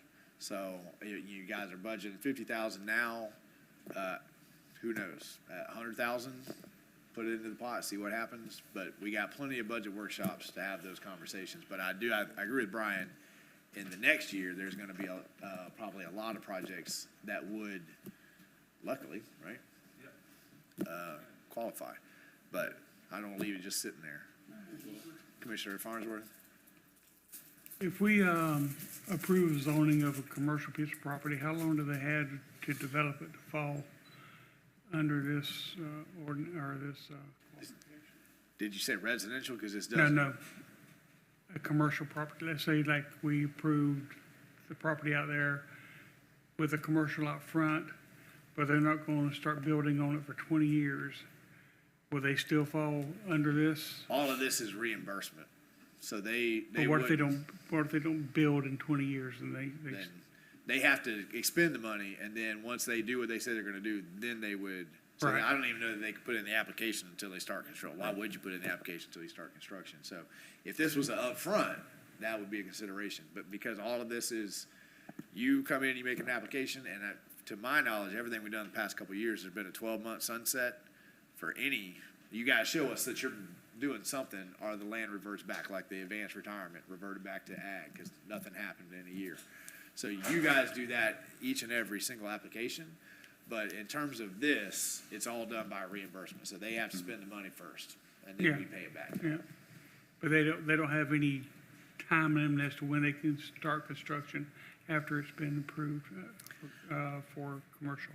I don't think so, but I think our formula, it's part of what they build, how much they build, the square footage, how much it costs. So they have to be some way through the process before we can even figure out what they would qualify by this formula that's been kind of the topic of conversation here tonight.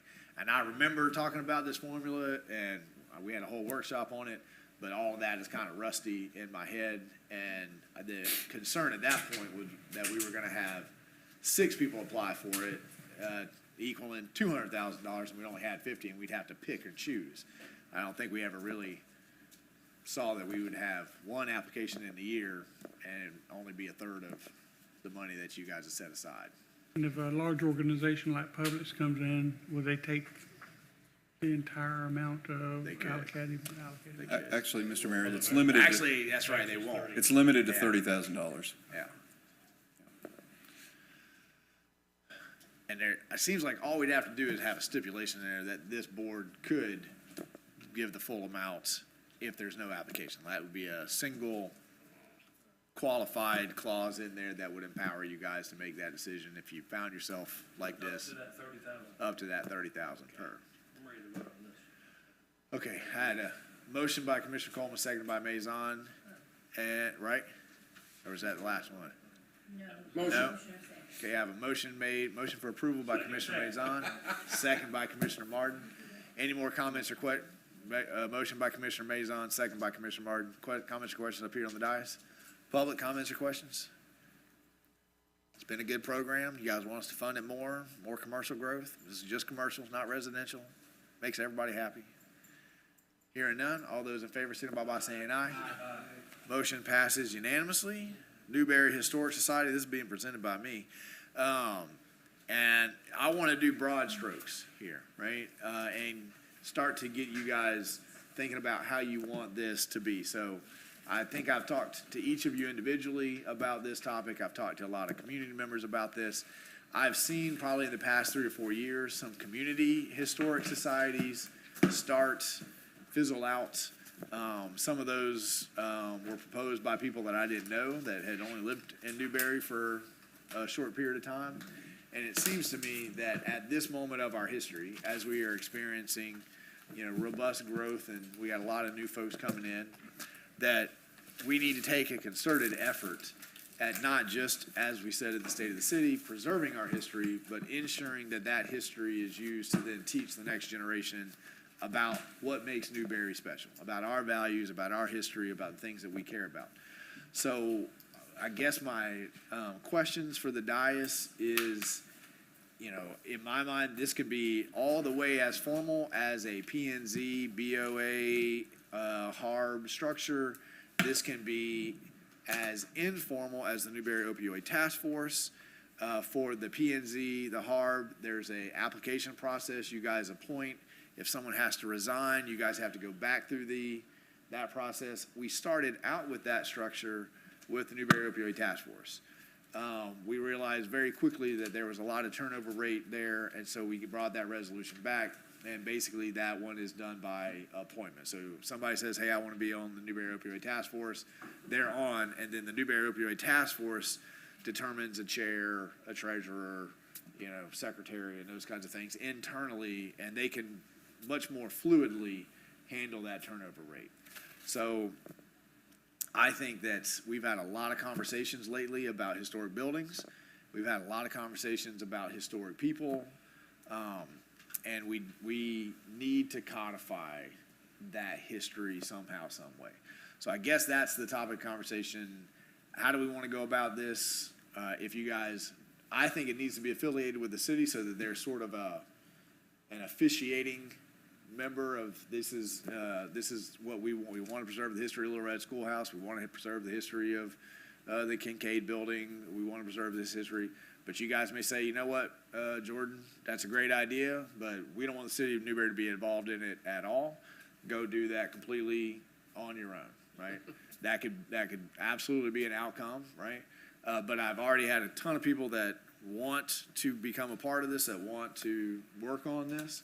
And I think that this could be the answer to a lot of the questions that we have when people come and want to tear down a building. They could start with the Newberry Historic Society, and they could have a ready, set number of volunteers there to help communicate that to the town and those kinds of things. So do we want the city to be a part of this? I guess first question. And if we do, what is the structure that we think is the most reasonable? I don't want to put a lot of work on staff, right? I think that this has to be something that the community does 95% of the work on. So do we want it? And then if we do want it, how do we want to structure it? And open mic conversation. Commissioner Farnsworth, you're our local historian. Did you want it? You were reaching for it. So do you want it? Or do you want to let Martin go first? All right. Are we going to have the mayor chair that board too? I don't know. Let them pick. No, I'd like to make it relatively autonomous, but I think we probably definitely need to have sort of a liaison from the commission to them, so they have a point and a conduit, maybe even one person from the commission and one person from staff also, because the staff will have a little bit more of the day-to-day answers that they may need. But it's good that there's a lot of interest, because, I mean, a lot of people will tell you it's a great idea, but you eventually need somebody that's actually going to do some work and actually do something about it, not just talk about it. So that's encouraging. Have you gotten any feedback from those volunteers themselves, how they would like to have it? I mean, some of them are here tonight, so we can. Fantastic. we can hear from them. I would say that from my perspective, and Joy is the chair of the Newberry Opioid Task Force, the biggest resource that the city can offer is that treasury keeping track. So if they create a Friends of Newberry history and people pay $100, there's a transparency there. If you guys commission them to interview a historic figure and make a video, there's a transparency that goes along there. And we can hear from Dallas whether that has been an onerous task or okay, he's shaking his head no for those of you who can't see You it. have to turn that microphone on at least once tonight. I was hoping I could get away until manager comments. Mr. Mayor, no, the accounting for the opioid task force has not been very onerous. However, to be fair, there's not been a lot of financial activity with the opioid task force, but my department is set up to handle lots of transactions, so a few more isn't gonna hurt us. Before I ask for that community input that Commissioner Martin wanted, Commissioner Farnsworth, you were reaching for the mic. What are your thoughts? Similar to what Commissioner Martin said, I do think the city needs to be involved and kind of help keep them on track. And I think there's a lot of history here, and it'd be nice to have it explored and have some kind of way to see it and maybe in a museum or something of that nature. But there's been a lot of things that have gone on here that need to be preserved for sure. And I should say I've done not quite a bit, but I've done a bit of research on municipal historic societies, and there are some out there that are just fantastic. I mean, they are just slap dead cool. You go in, they're engaging, and then there's a lot that are clubs, and there's 5 or 6 old timers sit around and kind of tell stories. I'm looking for the engaging, robust. I want this organization to create material that can be given to the elementary school so that kids can learn about what makes us us. I'm seeing the engaging, activities, not just, some of our elders who know a lot of stories, because while I respect all those stories, a lot of those elders disagree with each other about what happened when and how it went. And so there has to be some form of body that can kind of put that stuff through a test and figure out what the real story is. We have plaques on buildings that have 1 year, and then we have records in the clerk's office that have a different year, right? So trying to figure out, it could have been the building was built this year and it took them another year to make the plaque. I don't know, right? But those kinds of details. So I've got 2 commissioners that think it should be involved, the city should be involved. I think in terms of who's chairing, I think what we should do is just appoint somebody from the commission to be there. I think Commissioner Farnsworth, he is living history, right? I'm certainly willing to be a liaison. I plan on being a historian involved in it somehow. But I think that the ordinance or resolution should just keep that vague, because we may get a historian up here one day and that's their forte, right? So I don't think we should say who that person is. We should just say there will be one elected official as a liaison, right? I like the idea of a staff member. I mean, right now, I think our clerk would be fantastic at that, right? But obviously, we're not always going to have Miss Judy. So we might want to keep that. I'm sorry, I let the cat out of the bag there. Also, whenever we advance and evolve with the CRA, a lot of CRAs are very focused on historic districts, right? That's why you have a historic district. That's why you have a CRA, to preserve that historic district. So there may be an opportunity there. Anybody else want to make any comments? Commissioner Clark? Mr. Mayor, I'm all for it too. I just say this. We appoint this, if it's a commissioner and a staff, don't bog this thing down in red tape when they want to do something or tie their hands at the government level, because people out here do a whole lot better and faster job than going through the red tape of the government. So that's my... Agreed. And that's been one of the things I like about the Newberry Opioid Task Force, is that red tape is easy. Community input, I've had a lot of folks. Anybody want to speak to their thoughts, feelings, suggestions, need? Come on down. Joy Glanzer. I hadn't heard about this, and I'm very excited to be here tonight, and I do support the city being the head, the guiding light for it. I've been here 45 years, I'm a newcomer. But in 45 years, I had a weekly newspaper for several years. For about 10 years, I did an annual directory. I've got thousands of pictures, literally hundreds of articles and artifacts, my attic and and I've been wondering, where can I dump all this stuff? When I die, nobody's gonna know what it is. And it really, this is so exciting for me, and I don't wanna be, I'll help, and I will certainly contribute to it, because like I said, you don't realize how quickly history becomes history. In 1980, when I started the Newberry News, it was a weekly, we found out that in 1955, Barbara Holmes Stewart had a weekly newspaper. That was only 25 years prior to 1980. I'm 43 years past when I started doing the Newberry News. So those documents now are very historic, and that's just one small part of the history. You're talking about education and all that, but I'm very excited. I can't wait to see how this turns out, and I'd love to be a part of it, and I've got stuff, so thank you. Well, it's good to know who's kept all of it. Two of the projects I've had the most fun working on was the portrait that we made for Mayor Warmack, and the renaming that we did for Mayor Norfleet, and just learning about the history of what those two mayors did, the battles they fought, the things they accomplished. That was just a lot of fun. Ms. Francis, you got anything that you might want to say here? Not to put you on the spot.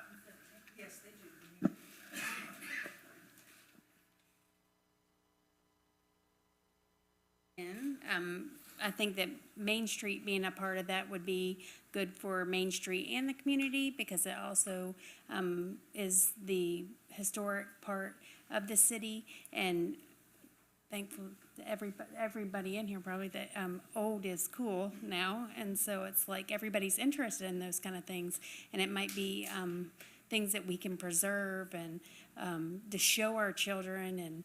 And I had somebody from the school want to go on field trips, walking field trips in our town, because of buses having a shortage, not being able to get the kids to where they want to be, and they were looking for walking opportunities.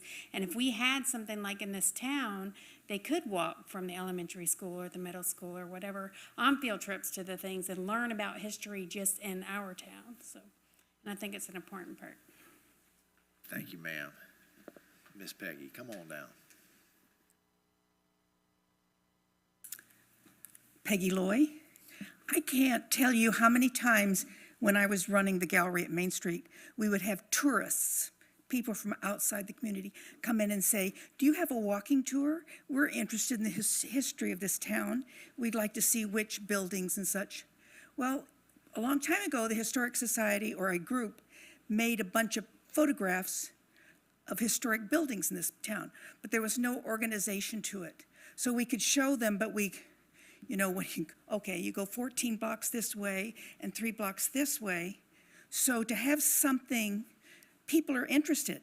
People are really interested. Even people who don't live here are interested in the history of here. So to have something like this would be a benefit for not just us, but other people too. I agree. Yeah, Newberry's unique. We got all 3 schools within half a mile. So those walking tours, that's the easiest, cheapest field trip a teacher can plan. Is we're going to walk here, we're going to stop by one of the local eateries for lunch, and we'll be back. And one of the more frequent questions I've had since I started having this public conversation is, well, you already have the HARB, right? Isn't the HARB a Newberry Historic Society? And the HARB really isn't a historic society. It's an architectural review board. So the only time HARB really engages in a historical conversation is kind of at the very end of the conversation. So by the time a historic property owner has had termites and rot and all kinds of things, they come in front of the HARB to get the permit to tear it down. And they could have been working like the church for 7 years to try to save that building. They don't come into the HARB until they've exhausted everything else. Or when someone wants to replace a roof in the historic district and they want to go back to 10, which is the way it used to be, and they have to come in front of the HARB. So the HARB really isn't about preservation. It's really not about storytelling. It's not about community building. It's about making sure all the buildings in the historic district continue to look historic.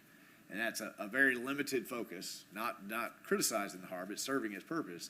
But what I'm talking about is something that educates and teaches and allows us to all keep that community feel of this is who we are, this is where we came from. So I guess my ask tonight is let me work with Brian and we'll come up with some sort of a structure that we can come back to, some resolution with Newberry Historic Society with some format to how it would be based on the conversation here tonight. And then we'll take that step once we have that written up. Absolutely. Any other comments, thoughts? All right. Thank you, gentlemen. I got a head nod on that. Perfect. And that takes us to comments. Mr. City Manager? Mr. Mayor, I have no comments.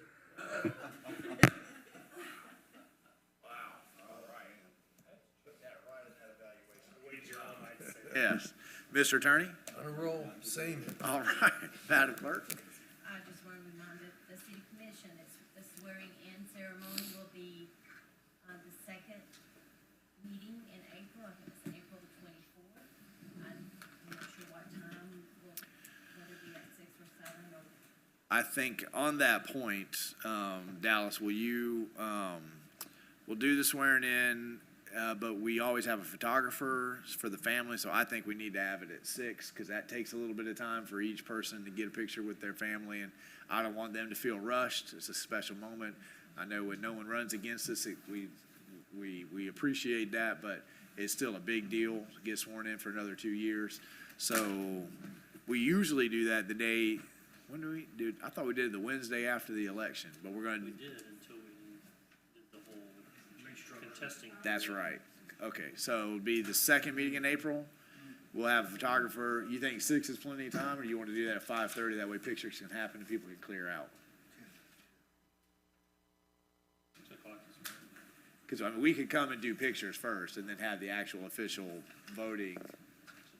6 is good. Everybody's good with. Why am I looking at y'all? 6 is good. Your families. Okay. 6 o'clock. Anything else that we needed to think about that there, Ms. Judy? We have a photographer that's already Okay. scheduled. I needed to get the time down. So, concerned that we have a commissioner that it's difficult to be here at 6. This guy. So if it's good with you three, Yeah. I guess everyone else. Well, and I would remind the other commissioners, that is still when we take the pictures to update the website and all that kind of stuff. So since the picture didn't change, we could probably get away with using the last pictures. But if we want an updated picture, come in a jacket and a tie. And, right, Commissioner Farnsworth? Absolutely. All right, Ms. Judy, you got anything else we need to think about? All right, thank you for bringing that up. I appreciate it. All right, Commissioner Coleman. Commissioner Coleman? Yep, one-man show. Yeah. All right, we'll start off with the first one.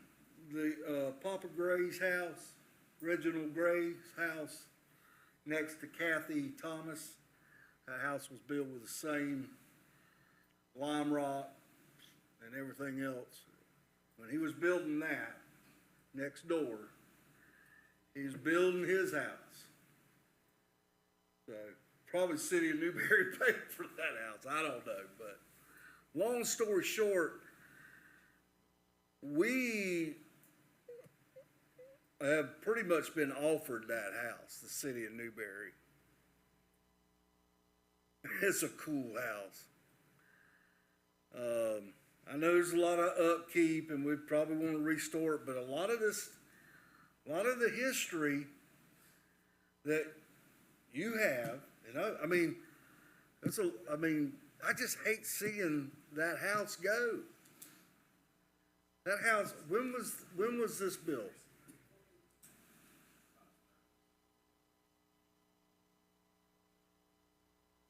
Right, and he was the contractor, Papa Gray. So, I think we need to have a discussion on this. I don't want to lose this house. 'Cause am I the only one that's seen it? You've seen it. I've seen it. He was born in it. I remember Mama Gray, I never met Papa Gray. You didn't know Mama Gray? I knew Mama Gray. Oh, okay.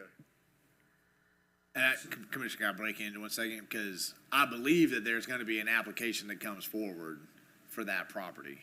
And I think that what Commissioner Coleman is putting on our plate right now is to think about the historic preservation as that application works through.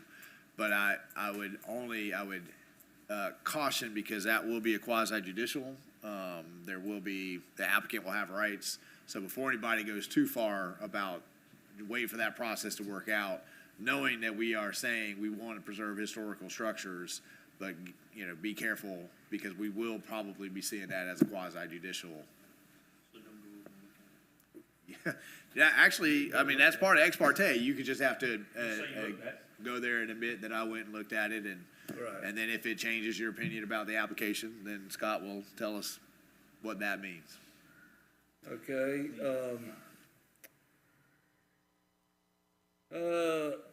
I know, Ricky, 1 second. Commissioner Farnsworth has a question for you. go ahead. When you say they're gonna be coming forward with an application, is the application to give the property to the city, or, I mean, what is? No, this is the property where the guy put up the big sign that says Right. Newberry Plaza. Right. Well, the house that Commissioner Coleman's talking about is somewhere in the middle east of that property. Right. Right? When that application was for the Advanced Retirement Center, it was a lot more land. I can't remember, 800, 900 acres, something like that. They were gonna preserve that house and turn it into the community clubhouse. Well, the property owner now, much smaller, I think it's down to 180, 200 acres, something like that. Now the future of that house is back into question, because the whole clubhouse pool thing, that was for a totally different application. So at some point, that applicant is gonna come and ask for a zoning change. That's gonna have to go through the P&Z. It's gonna have to go through 2 readings for you guys. There'll be lots of opportunity in that process to talk about what the plan for the house is, where you guys stand on the house, and then that also gives some time for us to think about the options. I've had dealings with a lot of historic structures now, and if you move it off of its original site, for the historians, it loses almost all of its historical value. It has to stay there in order to still be. So, but we'd have time to have some of those conversations, and if you guys say it's important, then you always, in any application, say, we approve this with the condition of, and then you make conditions based on what's important to you. But then who is offering the property to the city? The property owner right now has been lobbying for approval of the property, zoning. So she's been asking people to come out. I think the neighbors around have been lobbying, we don't want to see that house torn down. So that's where this is all gonna come into play, but it won't, none of it will happen until the application comes in, and then the applicant may say, I'll deed the house over to you, or maybe they can make it a clubhouse and preserve it that way. I think there's opportunities, but I think it's important what Commissioner Coleman is saying. That house represents history, and we just had a conversation about trying to preserve history. How does that actually play out on a day-to-day basis? It just seems like if the property owners that have it now want to do a quit deed to the city of Newberry, I don't know why there needs to be an application to come forward. Yeah, I didn't either. I haven't heard that the property owner is willing to do that. That Commissioner Coleman may have heard something I haven't heard. I haven't heard. I know that they really want. They offered it to Kathy Thomas. Yeah, And whose Kathy's- property is right adjacent. And Kathy doesn't want the house, but she don't want it destroyed either. So, there'll be more conversation. Right now, it's a little premature, but I did want to bring it up.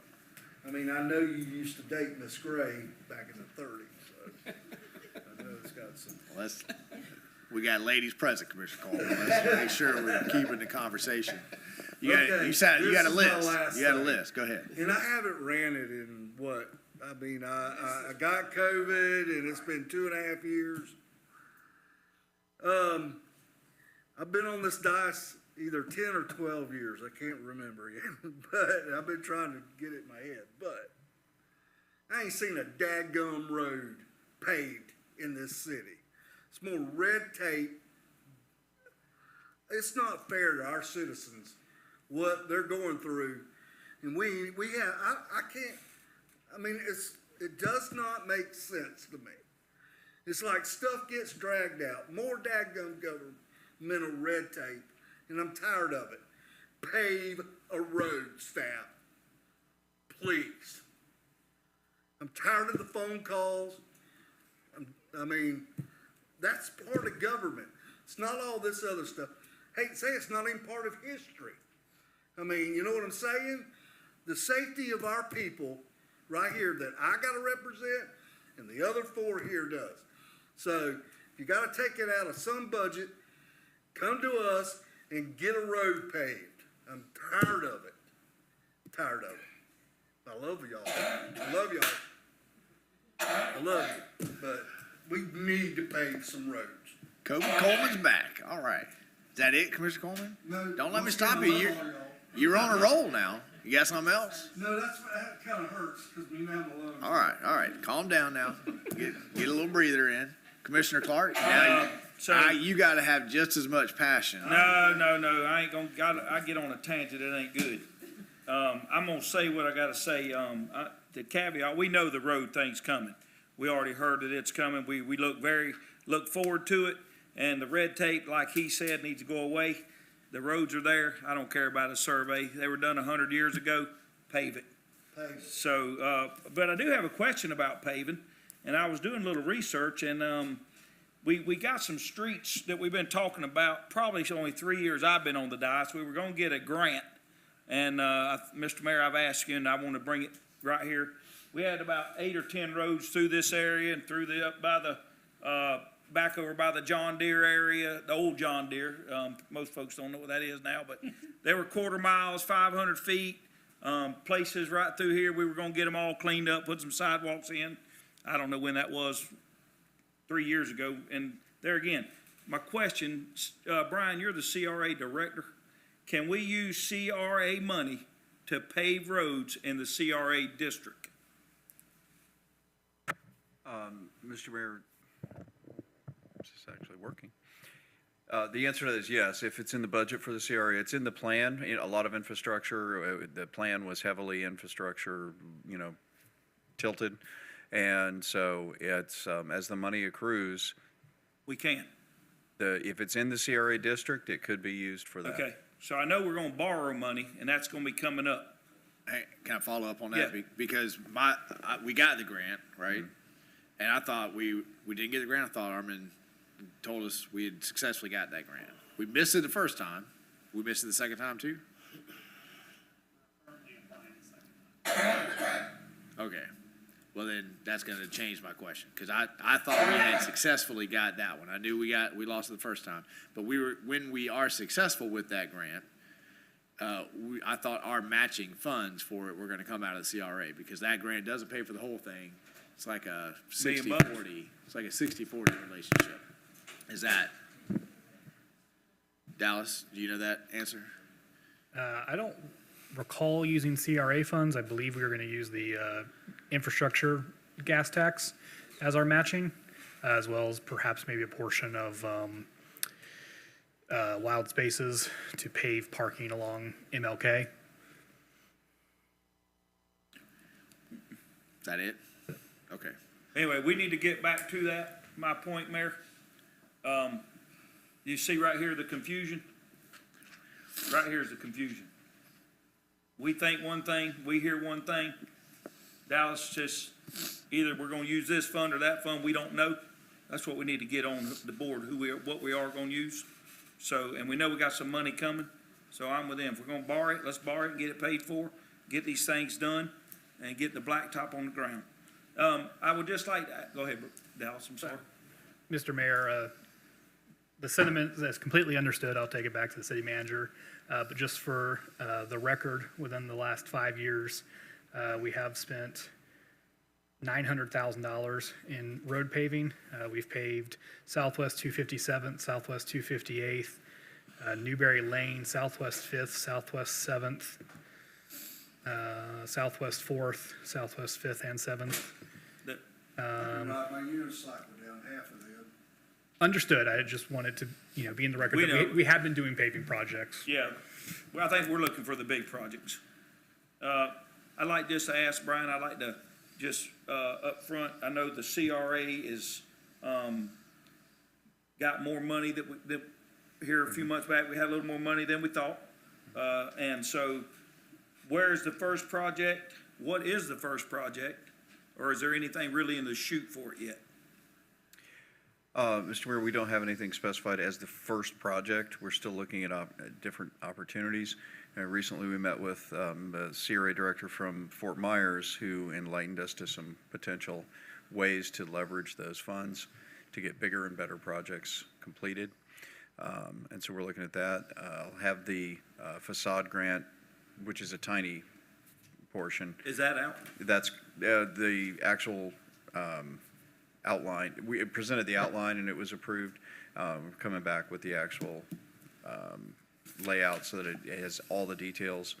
But we don't have a first project specified yet because we did just recently find out that we were getting considerably more than we had originally thought. There's a couple And things so- that, if you don't mind, I'll swing by one day so we don't take our time Sure. up here, if that's And I just wanted to add a caveat to my statement that you can use CRA funds to pay for those roads as long as it's not in the city's capital improvements plan. Okay. If it's in the CIP, then it would not qualify. Okay. And I got another laundry list of other things, but we'll do it offline and privately, and we'll get some answers. And it's mainly, it'll come up in some of the budget funds, impact fees. I know we got an impact fee workshop coming up, and just a few things in that, so. And Mr. Mayor, I just say, we do live in the greatest country. God bless America, and tragedy happened today again, and the media just keeps pushing it, but, may bless everybody up there that's shooting today. I mean, you work in a school, so keep your head down, your powder dry. I appreciate that. Commissioner Farnsworth? Somebody was mentioning the Spring Arts Festival. Okay, then I have nothing. All right. Commissioner Martin? Commissioner Maison? You don't have anything? I'm sorry. Yeah, I'm gonna save that for you, right? All right, that's what I want to do. First of all, I want to say, Mark Clark, that was a great presentation, starting the commission meeting out with. That was very good. Appreciate that. I did, but then Frances came, so she's going to explain it. So I'll just go right into my joke with you, Coleman. Huh? Give me what letter starts with E and has what word starts with E and has one letter in it? Oh, this guy. Who told you? Did y'all hear that? Okay, y'all didn't hear it. Yeah, it was what word starts with E and has one letter in it? An envelope. He flies all over the country hearing those things. You can't get him. Well, you can get my other jokes. No, I didn't. Well, this one wasn't a dad joke, so. Dallas usually gets those. He does. That's okay. That's all I have. Okay, I have just a couple of things. The school board is engaged right now in having a conversation about spot zoning or comprehensive zoning. Spot zoning is basically what this board suggested a few years back, where you just go and you look at the most overcrowded schools and you make minor shifts. We were told that couldn't happen. Now they're talking about it, but there is some complications with that they're serious complications. So they're right now engaged in that debate. Do we do spot zoning? Do we do comprehensive? I think that the thing that we need to be communicating to the school board and our residents and asking our residents to communicate is that the 3 schools that they are looking to spot zone don't include Newberry Elementary School. So Newberry Elementary School has 141% capacity, and that's with 5th grade being at Oakview. It also, in my view, represents the easiest school to rezone, because if you just shifted the zoning line about 2 miles, 3 miles west, and you took all of the growth that's happening in Jonesville, you would have 3 or 4 schools to redistribute that population out to, would give the school board a lot of opportunity for flexibility.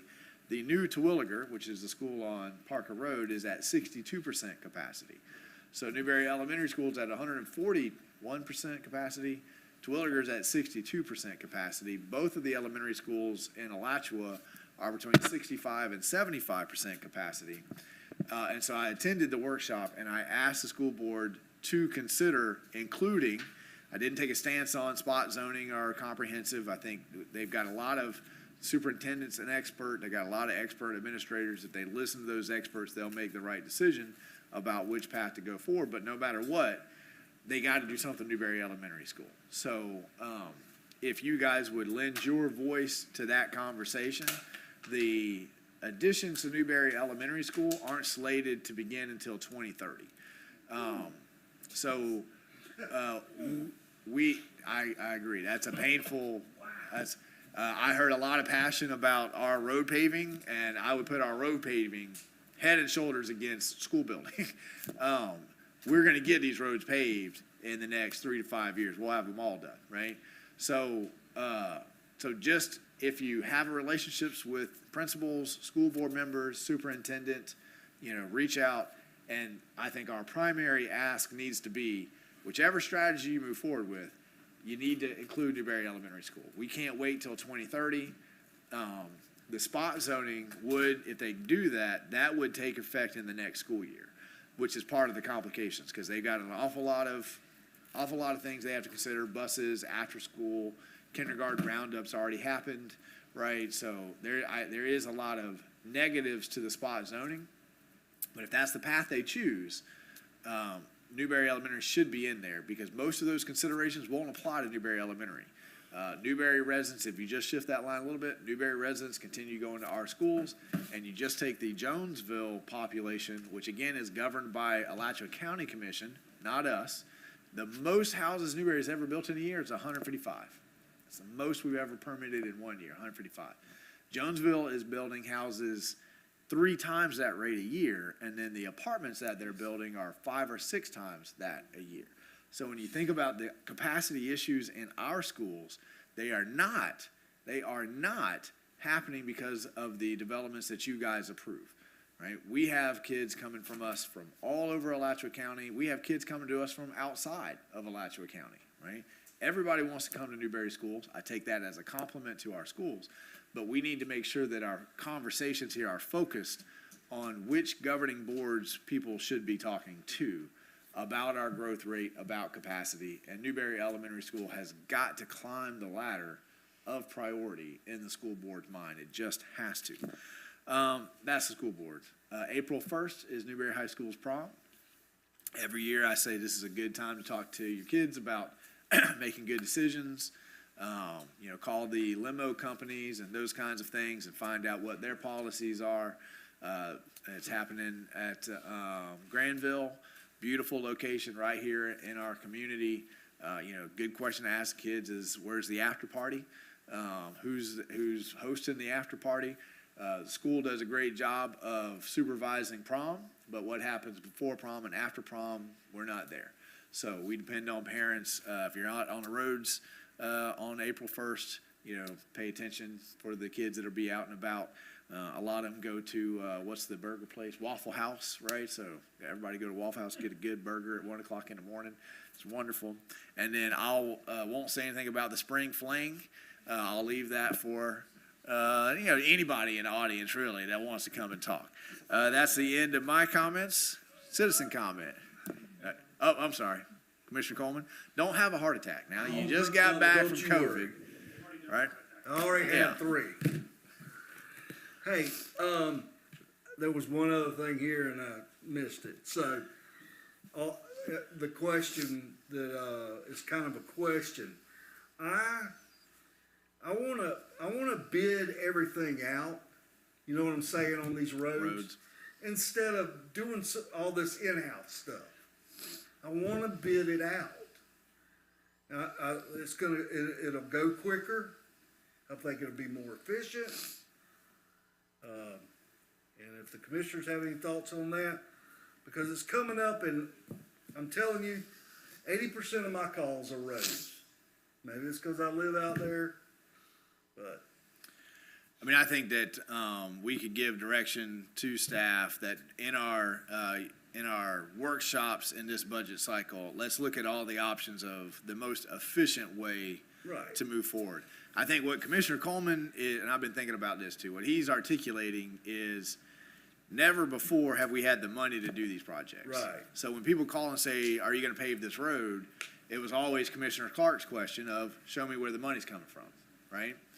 Well, the county passed the infrastructure tax, so we've got funding there. We're looking at the impact fees, we've got funding there. Now, we're gonna have the money, right? The question is gonna be, how fast can we get those projects out? Right. But our mentality has always been, well, we get $300,000 in gas tax a year, something like that, not even that much. So we have to do, we have to look at it this year, and we have to study it that year, and then we do the engineering that year, and then we wait till 2 years pile up. And no, you're not listening to me, Mark. No, you're not listening to me. Right? And then we let that money pile up, and then we pay it because we didn't want to raise taxes. We didn't want to do those things. So, yeah, we didn't know where the money, we didn't have the money. But now we're going to have the money. And so I think what you're suggesting there is, now that we have the money, can we bid out and say we're gonna pave these? You guys identify what you want to do, and you offer it up to one company to come in and say, I'll do all of those, and economies of scale, right? Dallas is looking very confused, so I'm sure he's got some questions. But it's getting late at night, so let's just say that when we get to the budget cycle workshop, we either want staff to present a really sound theory why that won't work, or we want hey, this actually might work, and we'll put it on the table. Because in my view, we've always done this sort of internally with staff because we didn't have any money. So it was okay if it took 3-4 years, because it was going to take us 3-4 years to come up with the money to pay for it anyway, right? Right. Now what I'm hearing from you guys and the residents is, let's do it yesterday. Let's do it all at once, right? The confusion it'll dissipate. Just sleep on it for a couple nights, right? Everything looks better with coffee in the morning. Did you think of anything else on that list there?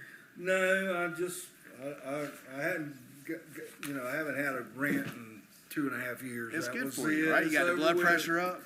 Back to the new Rick Coleman. All right. Public comment. Anything happening this weekend we want to? You can bring your whole crew up here. You got a posse tonight, On a note on the CRA, I hope that you guys do get on that pretty quickly, and because High Springs has been doing the facade grants, matching facade grants for years, and I've seen what it's done for that downtown district, and would be amazing to see that happen for ours. But we're super excited about our spring festival. It's Saturday from 9 to 4. It's the largest spring festival we've had downtown. There's actually 2 stages of entertainment going all day. We have a main stage in the food court area of Dr. Wynn's parking lot. I've actually spoke with them. We had a meeting about all his lovely cornering off of his lot, and Main Street has agreed to come up with a system that will lock up his park that looks better than his really nice Home Depot buckets. So it's a good color though. It's good. he yeah. loved it. He said it was great. So we're going to do that as a project for him, allowing us to use his parking lot. But the kids area has their own stage. There'll be camel rides, pony rides, a petting zoo. UF Health will be there with their bus offering their services for their mobile clinic. So come out and support all the vendors and us. And I have not given up on a club to run the bounce houses, but it is prom day, and so the club we didn't realize that. the club that we had when they realized it was prom day bowed out. But we'll figure it out. That Don't pays worry. well, so you That's need right. to find a That's club what I'm that saying. will want to come Pays. and do that. And Yeah. let me know in the next few days, because if not, we need to move Well, on I'm to gonna. another. We have some really responsible kids at Oakview that are heading towards, I think it's a universal robotics competition. They already won the country. They won the national. Now they're going to the galaxy, right? So they're a little older. Would you be opposed to a middle school supervision? There'd be a parent there No, with them. but yeah, it would have to just be the parents there. 'Cause it The has kids to will be- do the yelling, and the parent will do the yelling at the kids. Yes, Right. yes, that was part of the agreement with the bounce house. Yeah. We have adult supervision. You'd have an over- adult even with a high school club Yeah, there. So. it's there overseeing, and then Main Street's going to make a generous donation to whatever club runs the bounce houses. That way the club makes the money, and otherwise we would be paying it all out to the bounce house. And they don't want to stay there and man it. It gave away, we can give back to the community also. Absolutely. All right. What about 4-H or FFA or? Yeah. Well, we'll find them. We'll find them. Miss Peggy, are you coming down? No? Any other public comment? Come on down, Miss Gail. Oh. And I just say, while Miss Gail's making her way down, the festival last couple of years, I mean, just fantastic. I really enjoy walking up and down and looking at all the stuff. It's just fun. Miss Gail? Gail Watson. Several citizens has concerns in the northwest section of town where I live. Wants to know why the city put up 30 miles speed zone in our area, where in most of the other area in town, the speed zones are either 25, 20, or even 15 miles per hour. So that's a concern, and we want to know why. We have ASO here, and it seems like we had this conversation. ASO can't. Ms. Gale, is a concern that it's too high or that it's too? It's too high. Yeah, 30 is too high, but I don't think. They're already going higher than that. I Let think me there's ask- an enforceable That's what I'm element of That's the- what I'm trying to ask the deputy right here. Deputy, it seems like when we looked at this issue previously, we were informed that you can't enforce a speed limit lower than 25. Do I have that right? Because we had someone that wanted 20 and 15, and in my mind, Dallas, you might know, we've been replacing the 15 mile and 20 mile an hour because we were told that that wasn't enforceable. You're not jumping up to run to the mic, so I'm guessing that this is reaching back in the recesses of your brain. This is outside of my wheelhouse. Ah, all right. Lieutenant was here just a few minutes ago. And they, It's my understanding that the way it works is that if the speed limit is posted at 25, that is the prima facie maximum speed. We do give a little variation on some of the bigger roads, but if you're going 30 miles an hour on 25, okay, you can't be stopped. So the argument comes is if I attempt to stop somebody that's doing 20 and he posted 25 mile an hour speed limit, write that citation, go to court, they're gonna beat that ticket all day long because the speed limit says 25. okay. So, and it becomes one of those things where nobody wants to write a ticket that's gonna waste everybody's time and effort. If you post that speed limit at 20, and then somebody's doing 25, now I have the ability, as a patrol deputy, I have the ability to make that stop. And then that will carry some weight when it goes to court. Okay. I thought, it seems like this started because we had a 15 mile an hour in Country Way and somebody got a ticket and they found out that you couldn't enforce less. There's something with that, Ms. Gale, I I don't thought- remember. I was, if I remember correctly, it's the state statute that in the residential area, it can't be lower than 25. Right. That's my memory as well. Doesn't address the concern of 30. We could absolutely take 30 down to 25. Back to 25, but I don't think you can go any lower, Right. if I remember correctly. So, I mean, I think that the question of Dallas would be, bring it up at a staff meeting. Let's look at where we have 25.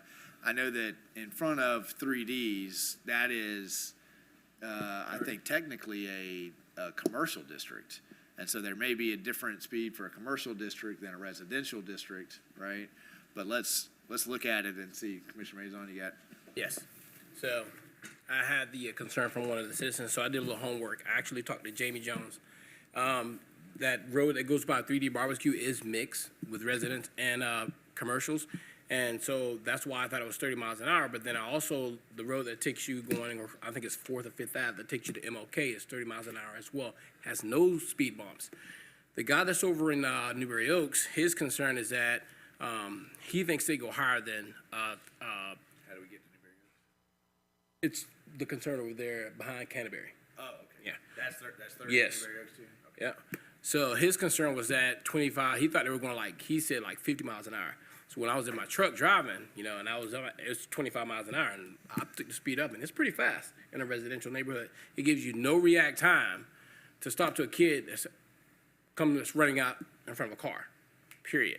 So if you go 30 miles an hour, just imagine, and that 5 mile an hour is a significant amount. It's the difference. And then also Newberry Corners, I did some homework here, is another resident neighborhood subdivision, which is across from where RPM is, that newer development. That's 20 miles an hour. That's a good, 20 miles an hour it's a change between 20, 25, and 30. It really is. And it gives you enough time to react to a kid running out. I look at a kid because it's important. Huh?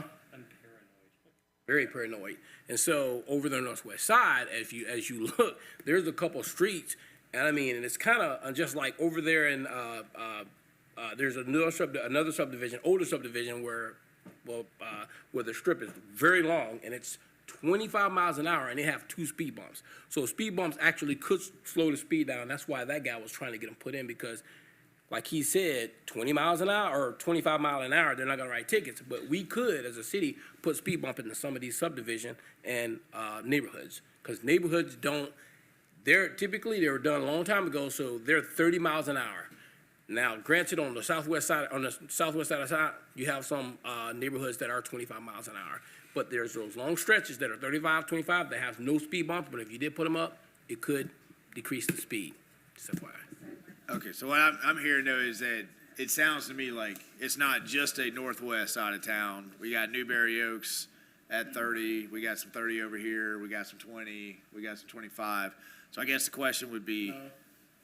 Newberry Oaks is at 25. And that's when I first started doing a little investigating, because with my truck at 25 miles an hour at the rate of my truck it's So Newberry, you said a minute ago, Newberry Oaks was 30 also. No, Newberry Oaks 25, but they have no speed bumps. He wanted to put speed bumps for slow, Okay, so still I think what we need to do is, if it's not allowable, enforceable by some other higher law, then it is what it is. I think there's also probably a difference between private roads and public roads and what can be enforced there as well.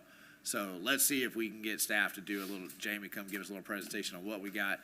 Officer, would you come up here though? Because I let you do that without speaking that into the mic, but I probably should have had you come down. Commissioner Martin? Can we add the element maybe when we're doing this, whether or not it's feasible to do something citywide just to make it more consistent so people aren't guessing? So a quick check of Florida statute, 316.183, paragraph 2 indicates that on all streets or highways, maximum speed limit for vehicles must be 30 miles an hour in business, residential districts, and 55 miles an hour at any time on other locations. So it says, however, with respect to residential district, the county or municipality may set a maximum speed limit of 20 or 25 miles an hour on local streets and highways after an investigation determines that such limit is reasonable. And it goes on for more. How much does a study cost to do that investigate? About 30,000? I would have no idea, but if you go in and put 20 mile an hour speed limit signs up, we'll enforce a 20 mile an hour speed limit. Okay, all right. I think, I don't want to keep us here all night. I think let's have Jamie, but I agree with Commissioner Martin. The idea here should be some sort of uniformity, that in every residential neighborhood, it's X. Last thought, you guys can say that, then there's going to be a budgetary acquisition, because how much is each of those signs? About $30 a sign. So just change out every sign in Newberry is not going to be, yeah. So in my memory, we were slowly changing them from the 20 to the 25 because we didn't want to pay for doing everything all at one time because it was just so expensive. But it sounds like my memory is a little bit fuzzy on this because it has been a while. So, okay, any other comments, questions, concerns? Mr. Norfleet, you had? You. Y'all just blow up and change them to 20 and be done. Yeah. Go down to 8. Yeah, that's what I'm saying. like That's 8. what y'all need to do. Yeah. Just change the darn things. Heck, you don't need no study. That's the craziest thing. Hey, I know it ain't on the agenda tonight, but like I said, I want to thank y'all for the permit payback or the refund of the fees. And then what's not on is this road impact fee I know y'all are talking about bringing up. And, I remember being in front of the commission, I think it was 2007, and that's when they raised the sewer rates up $2,100 per permit. And, it was right before it bust. And I was sitting there telling them, I said, we're going for some hard times, guys. And they said, oh, no, it's going good. Well, you know, I'm hoping I'm wrong, but I think everything is slowed down on our big homes now. I mean, our big home sales, and what I call our big homes, our designer homes, from 375 to 600 are probably down about 80%. Our cottage homes, we've seen them still going, and I think it's just a direct relationship with the interest rates. You know what I mean? They can only afford so much. And I think the building, all our subs and stuff we've been talking to, they've been busy, but I think it's like builders like us, we're filling up our inventory. We hadn't had any inventory in 3 years, but we're pretty much full of our inventory now. So one thing on your impact fees, you know, I'd suggest you guys to, you know, consider maybe a smaller percentage instead of the 80%. And, you know, because like you said, if you upgrade this sewer plant, you're going to need fees being paid. And, you know, just something, you know, you can always raise the thing, but sometimes it's hard to go back down after you got it up there at the 4,000. You know, a couple of things I was thinking about on that thing was, you know, I think I saw in there where you would get the credits back if you had to put in a subdivision due to your offsite. But, you know, what about the one-bedroom apartments? I saw you had it in there for apartments for 3,000 on the road traffic. What about the tiny homes? Are we going to get, you know, if you got a one-bedroom home and one bath, you know, for affordable housing? And I saw in there where one part of it on there, I guess the city manager can decide whether you get it or you don't for the affordable housing. But even back on our ERUs, you know, that's where our hookup fees, you know, for our tiny homes. And you know, one of the reasons we want to do the tiny homes where a lot of our workers can't hardly afford, you know, some of the houses we're doing. And, you know, when you put, so right now on these small homes, it's a $7,000 permit fee, you know, and that's counting your sewer and your water, and you put another $4,000 of your traffic fee on that thing. Now you're at $11,000. Say we can build the house for $50,000. Well, you're 20% of the cost of the house in the earned permit. You know, I mean, it's something to think about on that thing. And I understand y'all got to have roads and you need roads and everything. And, you know, it's just some of the things to be thinking on this deal, you know, just like that permit on Building 5 that we just pulled, you know, that permit, I went to pick it up, you know, they had it a while, it was $192,000. And I worked with the staff and we got it down. It's probably going to go back up because I'm going to probably need some bigger connection fees. With the staff, they got it down to $130. But if you'd have added that $4,000 to every one of those, and I looked at some of the fees on the restaurants, are like $18,000 and all that building would have been $400,000. It might have been more than that. I didn't really do the math on it, but it's something to think about. And I saw in there where you had the hotels. Hotels are 20, 25. I don't know if y'all know it. We ain't got no hotel. You got the golf course. You know, we ain't got no golf course. Hospital. All the fees are on these things. And it's kind of like, I thought, Jordan, and you guys made a good thing. I thought the program y'all did for the rebate was helping some of the commercial. And, you know, that's what I heard 10 years ago from the commission. Hey, we don't want just houses. We want the commercial to go with it. But y'all better be careful on these traffic fees, because I'm telling you, we're at the point. And, you know, and with the commercial building, we're looking at payback, and with the interest rates have gone up as high as they have, you know, I mean, it's more than doubled in less than a year. It's hard to make them cash flow. And just something to keep in mind, and I know y'all are going to do a good job and all on it, and you got a hard job to do. But, you know, sometimes, you know, everybody says, well, that's just a pass-through fee. But we are in competition with other cities, you know, even Trenton and High Springs and the rural areas. You know, it used to be we'd live in the city because it was cheaper to live here because we had the power, water, and sewer. Well, now it's cheaper to put my septic tank and my well in and live outside the town. Is that right, Mr. Ricky? Now, you add the traffic fee on that thing, you know, just something to think about. And like I said, I know y'all got some hard decisions. I knew y'all weren't going to hear it tonight, but I just wanted to give you another side of the coin on that thing. And, you know, like you said, keep it in your budget. But maybe instead of your 80%, maybe drop it down to the 40 and say, hey, let's see what this economy's doing, because if you end up doing that big sewer plant, you're going to need your fees coming in. But I know I'm out of time, but appreciate you. We appreciate you. And you got April 4th on your calendar, right? You bringing a truckload of folks down there to support the meatpacking project to continue exploration April 4th. Where is that going to be, at the county County commission? building, 5 o'clock. County Admin Yeah, Building, April 4th. I ain't I'll got text many it to you. people, but I'll bring a couple Bring- people in it yeah. because we're sure for it. We're Yeah, sure for it. April 4th, I'll text it to you, a reminder. All right, thank you. Thank you, sir. Other public comment, come on down, sir. So I'm Jeff Holcomb, I'm a local resident, and I wanted to talk, if I could, briefly about the solar farm that's coming in. I am one of, as Mr. Lopez said, one of the property abutters. I'm now bordered on 3 sides by where the solar farm could potentially be coming. I know it's going to be discussed at the April 10th meeting, but I was hoping to maybe get in front of the commission now. Yeah. Yeah, so to hopefully, I sent a lengthy letter, and I know there's a lot of research and a lot of studies in there. I'm not going to go through all that now. But what I did just want to say is that I think what I heard last time in the meeting from the 13th was talk of increasing the buffer zones from 10 feet to 15 feet. I had to go back and watch it again because surely he said 50, and no, he said 15. And the vegetative requirement only being just letting the vegetation grow, not planting any plants or anything. I think these are woefully insufficient. I had the opportunity to talk to Commissioner Catherine Whites in High Springs. She had some comments on your Facebook post, so I gave her a call. And she said we should be talking about, rather than feet, we should be talking about setbacks in acreage. She said, for residential property, why don't we talk 10 acres? Now, Mr. Lopez said they just purchased 700 acres. They've got a lot of space.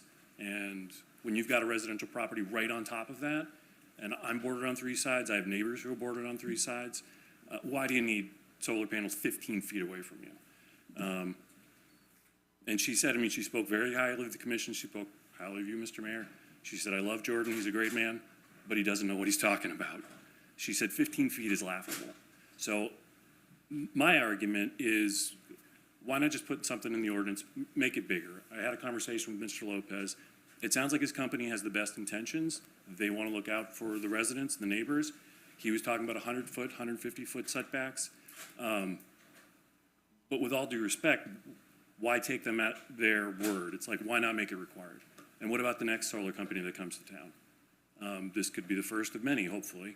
And that sounds like the direction we're going. But why not put it in writing? Make sure they're held to that. Why not require trees be planted? There are spots around this area where there's some nice old growth trees, some native live oaks, longleaf pines. That's great. Why don't we say you have to keep them? When there's nothing, there are spots where it's like along 337, you're just going to see just a sea of solar panels when you're driving down there. Why not make a requirement, plant some trees? So I just think that we could do a lot better getting this stuff on the books. It sounds like we've got plenty of time, but in my conversation with Mr. Lopez, he said they could be breaking ground in 2025. So it's really right around the corner if they're in the planning and the surveying stage. So I would just say when we do revisit this language, come back at the next meeting. I've talked to a lot of my neighbors. They definitely they want to voice their concerns. They certainly all want more of a setback. They don't want less. So I just hope that we can kind of keep all of the residents in mind, as well as all of, our energy needs. But look forward to talking more about it at the next meeting. So thank you very much. Thank you. And could you say your name one more time? Jeff Holcomb. Can you spell that? HOLCOMB. And I'll correct one thing there. Hang on one second. I'll correct one thing in that conversation, which I don't think you were there that night. No. We didn't say just let it grow. We actually, as I think Commissioner Farnsworth was very specific about, bring that back with language about line of sight, things that will grow that will impede. So, and it'll be a conversation. And I do not want to argue with Catherine. She's a brilliant woman. However, we have looked at setbacks in 15 feet of vegetative growth of structure view, which is what we have heard from the residents. So we'll have a longer conversation, but that's not decided. That was based on our other study about how do you impede the visibility. 15 feet impedes the visibility, but this commission may go to 20. They may go to 30. But the vegetative conversation was definitely inaccurate because we specifically talked about planting things, blocking line of sight. I think it happened later in the conversation. So all of that will be exactly the topic of conversation, and none of that is set in stone. So Commissioner Martin? I just wanted to thank Mr. Holcomb for the email. It had a lot of stuff in it, so I appreciated it. I know that took a while for you to put together, so, but thank you. That conversation is scheduled for first meeting in April, second meeting in April. The first meeting in April is right now, Mr. Mayor. Okay. Do you have anything else to? Well, I just want to point out that actually some of what's being suggested is prohibited by state statute. If you look at statute here, statute 163.3205, as you scroll down, you get to paragraph 4.